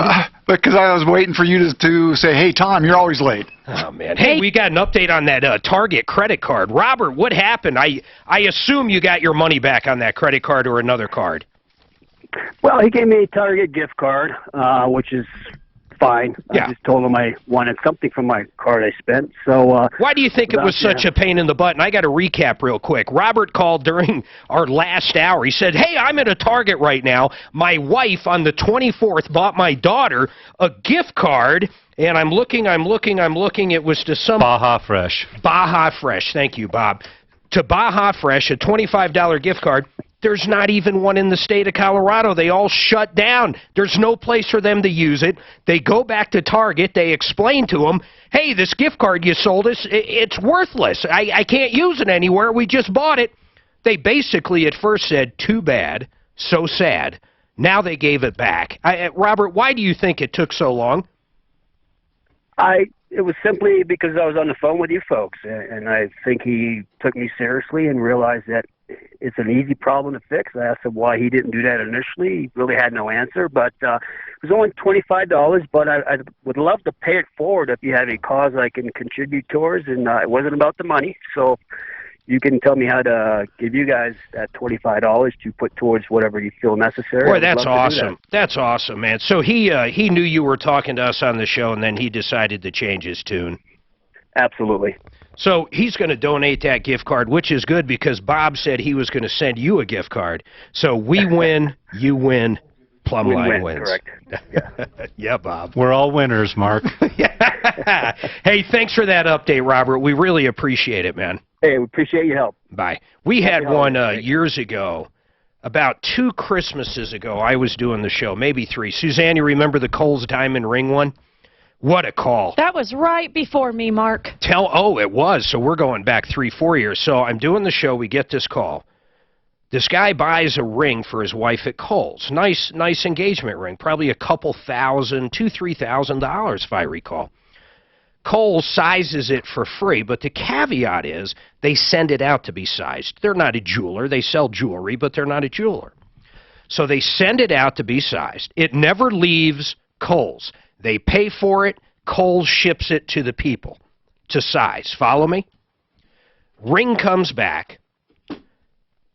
They end up getting it cleaned at a different jewelry store where he bought earrings for or something. Anyhow, it ends up in another jewelry store a couple weeks later to get cleaned. It's not a real diamond. So then you go, wait a minute, what happened here? Who switched it? Because there's 3 different people here. Could have been Kohl's, whoever works there, right? Actually, there's 4 people. Think about this. The couple themselves could have switched it as a scam. Can't imagine that, but who knows? Kohl's could have switched it, whoever worked at the counter. The people they sent it to size it could have done it, and then the second jeweler could have done it. Really, that diamond was in 4 people's hands. Now, the last one, because they're the ones that informed them it wasn't real, I don't think it was them. So ultimately, Kohl's wasn't going to do anything. Kohl's wasn't going to do anything for this guy. They weren't saying we think he switched it. They were almost blaming the people that they sent it to get sized. So I scream and yell and tell the story for about 20 minutes on the phone, and guess what? They got to go down and pick out a brand new ring. How upset would you be, though? You buy an engagement ring, you give it to your wife, and then you find out afterwards it's fake. It's crazy, isn't it? I couldn't imagine. It's crazy. I think it was the last jeweler. I mean, what a cover-up, right? They're the ones who inform you that it's a fake diamond. They're the ones that tell you. I know, it's ingenious, isn't it? It is ingenious. They might make a living on that. I shouldn't think that way. You know, on pawn stores, people listening, did you know this? If you pawn something, I'm going to ask our other guest, Glenn Frank with Fort Collins Heating and Air. I'm not, you know, you don't look like you pawn anything, but let's say you go to pawn something. And let's say it's a Rolex watch. And let's say you could legitimately sell that Rolex watch for $5,000. Of course, a pawn store would never give you $5,000 for it, but you pawn it as a loan for $500. Okay? You sign the paperwork that you didn't steal it. They give you the $500. You know, you got 30 days to come back and pick it up. What happens, here's a question, what happens if you go back in to pick it up and they say, we're sorry, we lost it, or we're sorry, it got stolen, someone broke into our store? What happens? What do they owe you? Do you know? Do they owe you the value of it, the $5,000? I guess you'd have to look at the paperwork that you signed. I'll tell you what the paperwork says. The maximum they owe you is going to be whatever they pawned on at $500. So how many pawn stores basically use that as an excuse? Think about that. They sell your $5,000 watch to a jeweler, say, whoops, we lost it. They give you $500 back. They just made $3,500 on the deal. Folks, be very, very careful with pawn stores. And I'm not saying, I'm not even going to say most of them would do that. But that's it. Read that ticket when you get it. 303-713-8255. We have a couple lines open. I've got to get caught up before Grant. By the way, our new board op. Grant, where are you from, man? I've got to ask you this. We never talked about this. You're getting married. You live with someone. Give me the skinny, bro. I moved here from Ohio a few years back. Live with my girlfriend for 2 years now. And you guys live like downtown, right? Yeah, we're on South Broadway. Is it like a loft, or what do you live? Little apartment. Hey, do you take the train up here, or do you drive? It depends. When I get fed up with traffic, I take the And train. what got you into this, man? What got you into radio? Honest to I went God. to school for journalism. Never did anything on the on-air side, but I love it. I'm getting to do the producing behind the scenes. And You I'm like really working enjoying it. back there? It's fun, as long as I can keep you on track. I know. I'm already like, I'm 8 minutes over, and I'm talking to him. Stop scaring all. I have a name for him. What about General? Tom makes all the nicknames. Tom, if you're listening, that was Daphne. If he came back and we nicknamed Grant, he'd kill me. This is Denver's talk station, 630 KHOW, an iHeart radio station with Russ Kaminsky Morning. That's actually not a bad nickname. I know! I just thought of I it. was going to pay it forward and give it General. to somebody that could use it. I said, maybe that Oh, homeless gal could. we're giving our Safeway card. Yeah, I'm collecting his information. Yeah. We always have we have an ongoing pool that we put it into, and when people call, we just divvy it out as. We had an angel give us gift cards for King Soopers. And so we have, and those I think are $100. $100. Yeah. That's cool. That's nice. So Stories resonate. So, like, sometimes when people call up and need help, no one wants to do anything for them. I mean, it's so weird. You might think, oh, this will get caller reaction to help out. And generally, you know, if there's drugs involved or homeless, generally speaking, people just don't want to help. I mean, I have no idea why. Okay? I'll tell you why, because they think it's sketchy. That's why. Because I am the same way. Now, when we have a legit call like this grandfather that called in, my daughter's in prison, I've been raising the grandkids, I'm 85 years old, my car got towed. All I want back is the kid's car seat. That's all he wanted. We take in $2,000 in donations or $1,200 in donations, come whatever. to find out, the car seat's probably not even A new car seat, needed. and we got him a car. Yeah. So it's just what resonates. Yeah.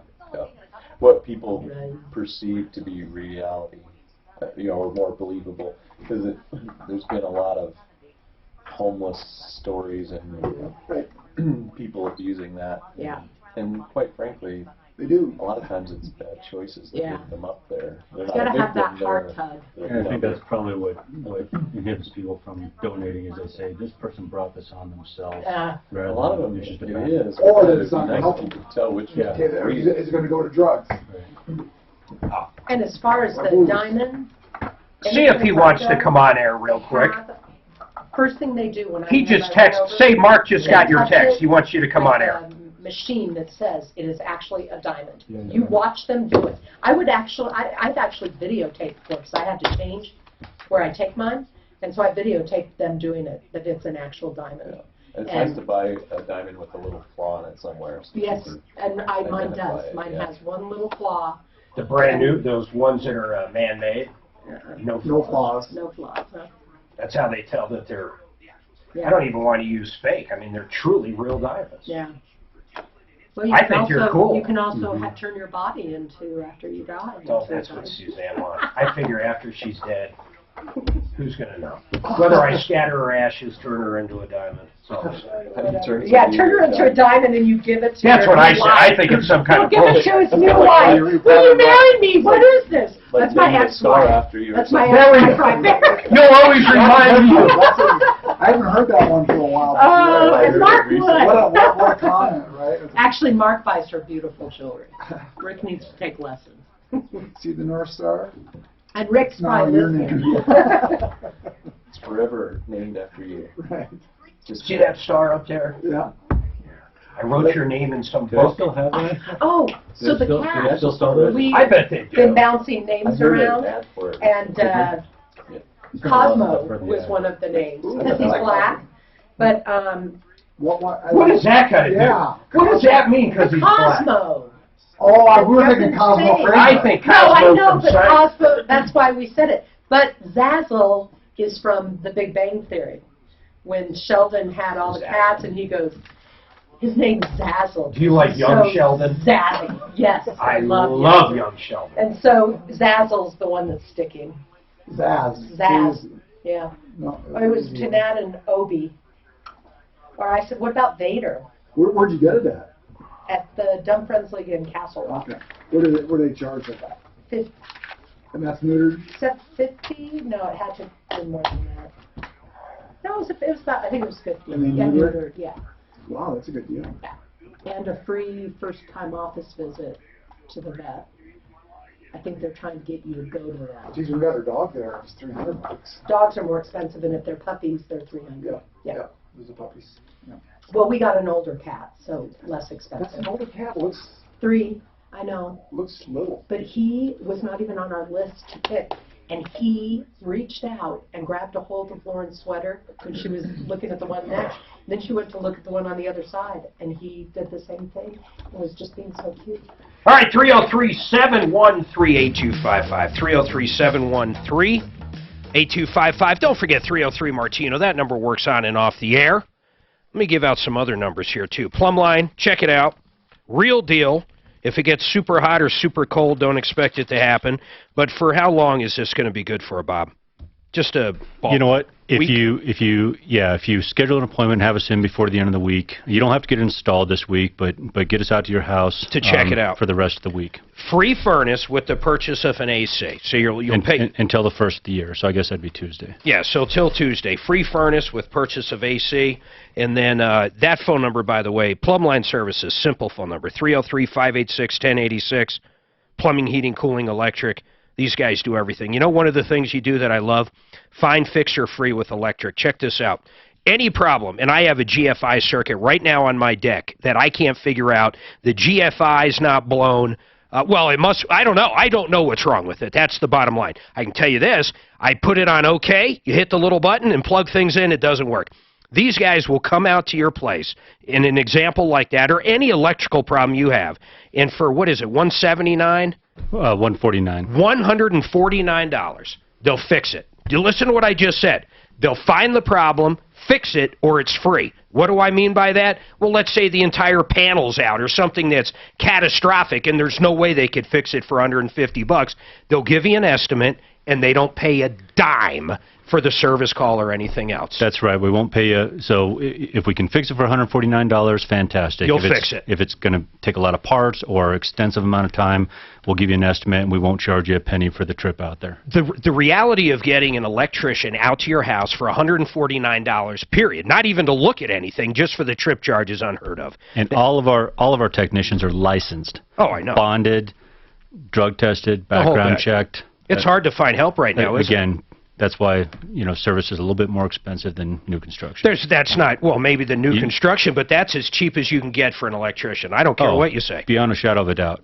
So let's say their ceiling fan's not working. Find fixer free, $149. $149, yep. 303-586-1086. Glenn Frank with Fort Collins. What do you make of that special? It's crazy, isn't it? Yeah. You guys don't have electrical, do you? We do not offer electrical at this. Do you do plumbing? Yes. Water heaters. We've got a guy in neither of you guys go to Colorado Springs. We've got Smith's Plumbing in Colorado Springs. Here's how different the pricing is in Colorado Springs compared to here. Their water heaters right now are $999 installed, and because the permitting's a lot more, I guess, lenient would be the way down there. Their average one is basically $999 for a 40, and then if you want a 50-gallon, Smith's Plumbing charges $1,099, $100 more. I mean, you just can't do that in Denver. I mean, right? Or am I nuts? No, I mean, we have the same deal installed, $999 for a 40-gallon, but you're right. By the time you add the permit in... Because the codes and stuff are codes have different changed, here. so 3-inch vent went to 4-inch vent. You got to have an expansion tank now. A lot of times you got to put a pan under the water heater if you're on a wood subfloor, for example, or... Isn't it funny how Denver County and, say, El Paso County are so different on what they require? It's amazing. Oh, from even around the Denver metro area. It's just crazy. What's the most lenient, would you guys say? Is there such thing these days? What's the most lenient county? No, there really isn't. They all have. The reality is that's good because they're there to protect the consumer. Yeah. And that's why when you're dealing with a contractor that says we don't have to pull a permit or I can save you money by not pulling a permit, I would take them outside and call somebody else because you're just asking for trouble. Yeah, when you go to sell your house, you better disclose you didn't have a permit. You know how many people get their basement finished, and one of the first questions is, on that little disclosure sheet, did you use a permit when building? Right. No. Well, okay, that'll come back and bite you. And especially with dealing stuff like electric or HVAC, gas, it's you're playing with fire. So Glenn Frank, Fort Collins Heating and Air Conditioning, you guys are doing a furnace and AC, $1,000 off plus up to $2,000 in rebates, and then Bob Logan, Fine Fixer Free, Plumbline Services, $149. Plumbline is 303-586-1086, pretty much front range, with the exception of Colorado Springs and Fort Collins, and then Glenn Frank, you're pretty much north Fort Collins. Correct. Of course, the name of your place is Fort Collins. Fort Collins, Loveland, Windsor. Windsor. I knew a guy, Joe Pike. He took a bank in Windsor and turned it into a Goodyear. I owned Goodyears back in the day, and it was wild. Is Bruce's Bar and Grill still there?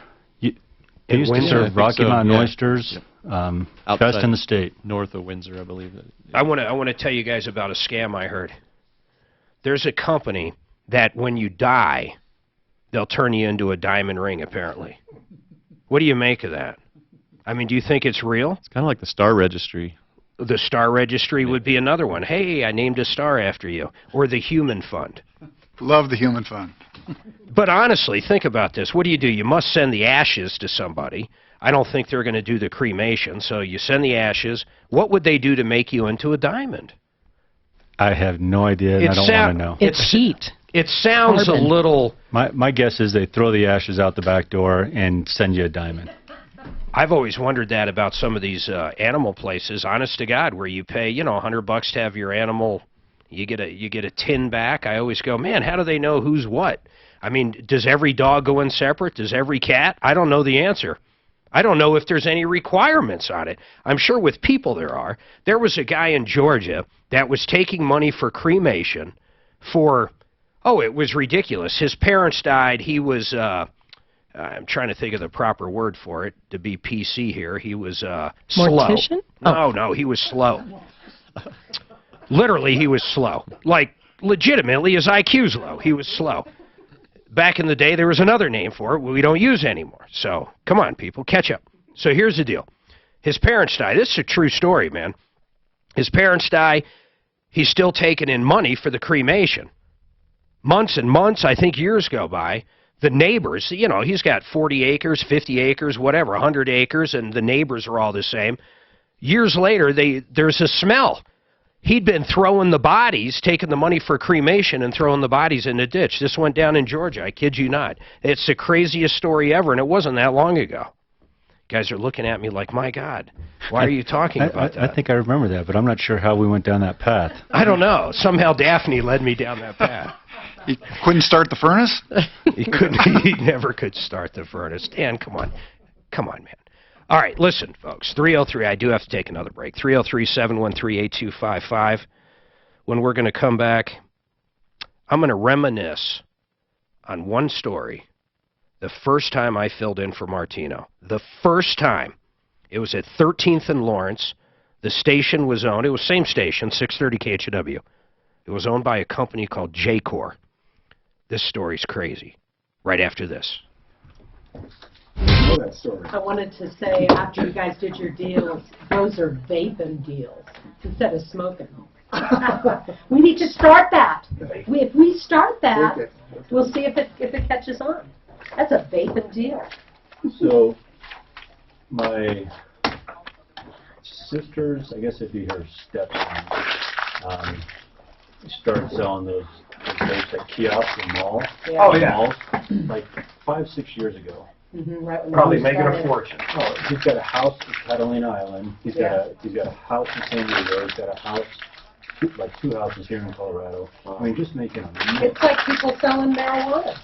The kiosk for what, vaping? Yeah. Oh. That's all he sells is Most of them are pipes or whatever you call all them. those things come from China. You know they're buying a container. The container they probably broke down to $1.50 a pop, and they're selling them for And God $25 knows all what day long. China's putting in them. And it's being related to popcorn lung now. You know that.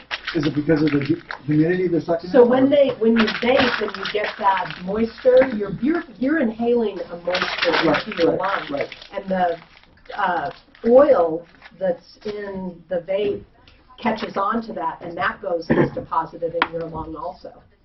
So It's the flavor part. yeah, the flavor part. And Certain flavors are worse than It others. is yeah, popcorn exactly. lung. You're It's crazy to popcorn smoke. lung, yeah. Well, and then smoking regular cigarettes, that has everything That's just outright in kills it, Drano and all kinds of stuff. Drano. They add, I love these cigarette commercials. If you really look at what they put on the box, it basically says, if you smoke this, you are going to die. I mean, that's what it comes down to. It does. And people can't stop, man. When my son Miles was born, he was born, I want to say Rose. Before she went into labor, I run out. I'm still smoking at this point. I quit the day he was born, or the day after, somewhere around. I tell her the day. It was. 5 years and a day after. As far as she knows is Exactly. Now you know what I'm saying. So I go out there to have a cigarette. You know, you got to go outside. It's a hospital.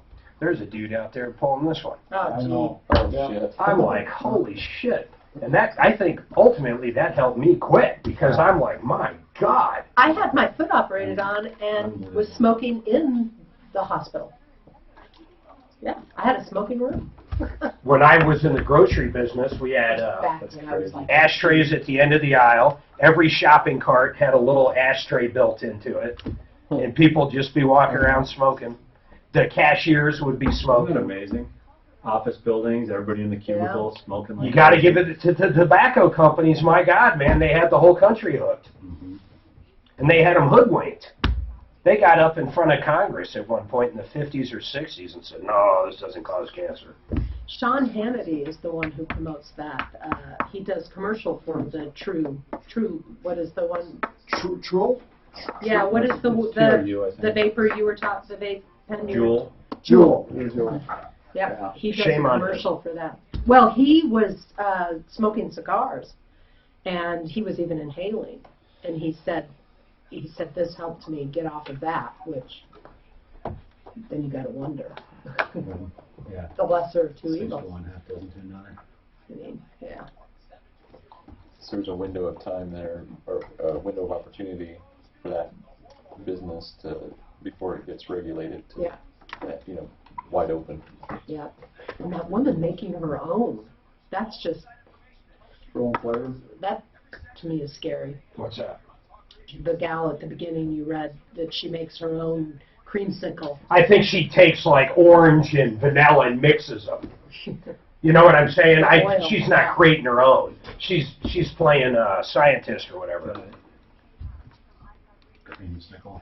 I I'm wonder if sorry. you could use like natural oils if it'd be better,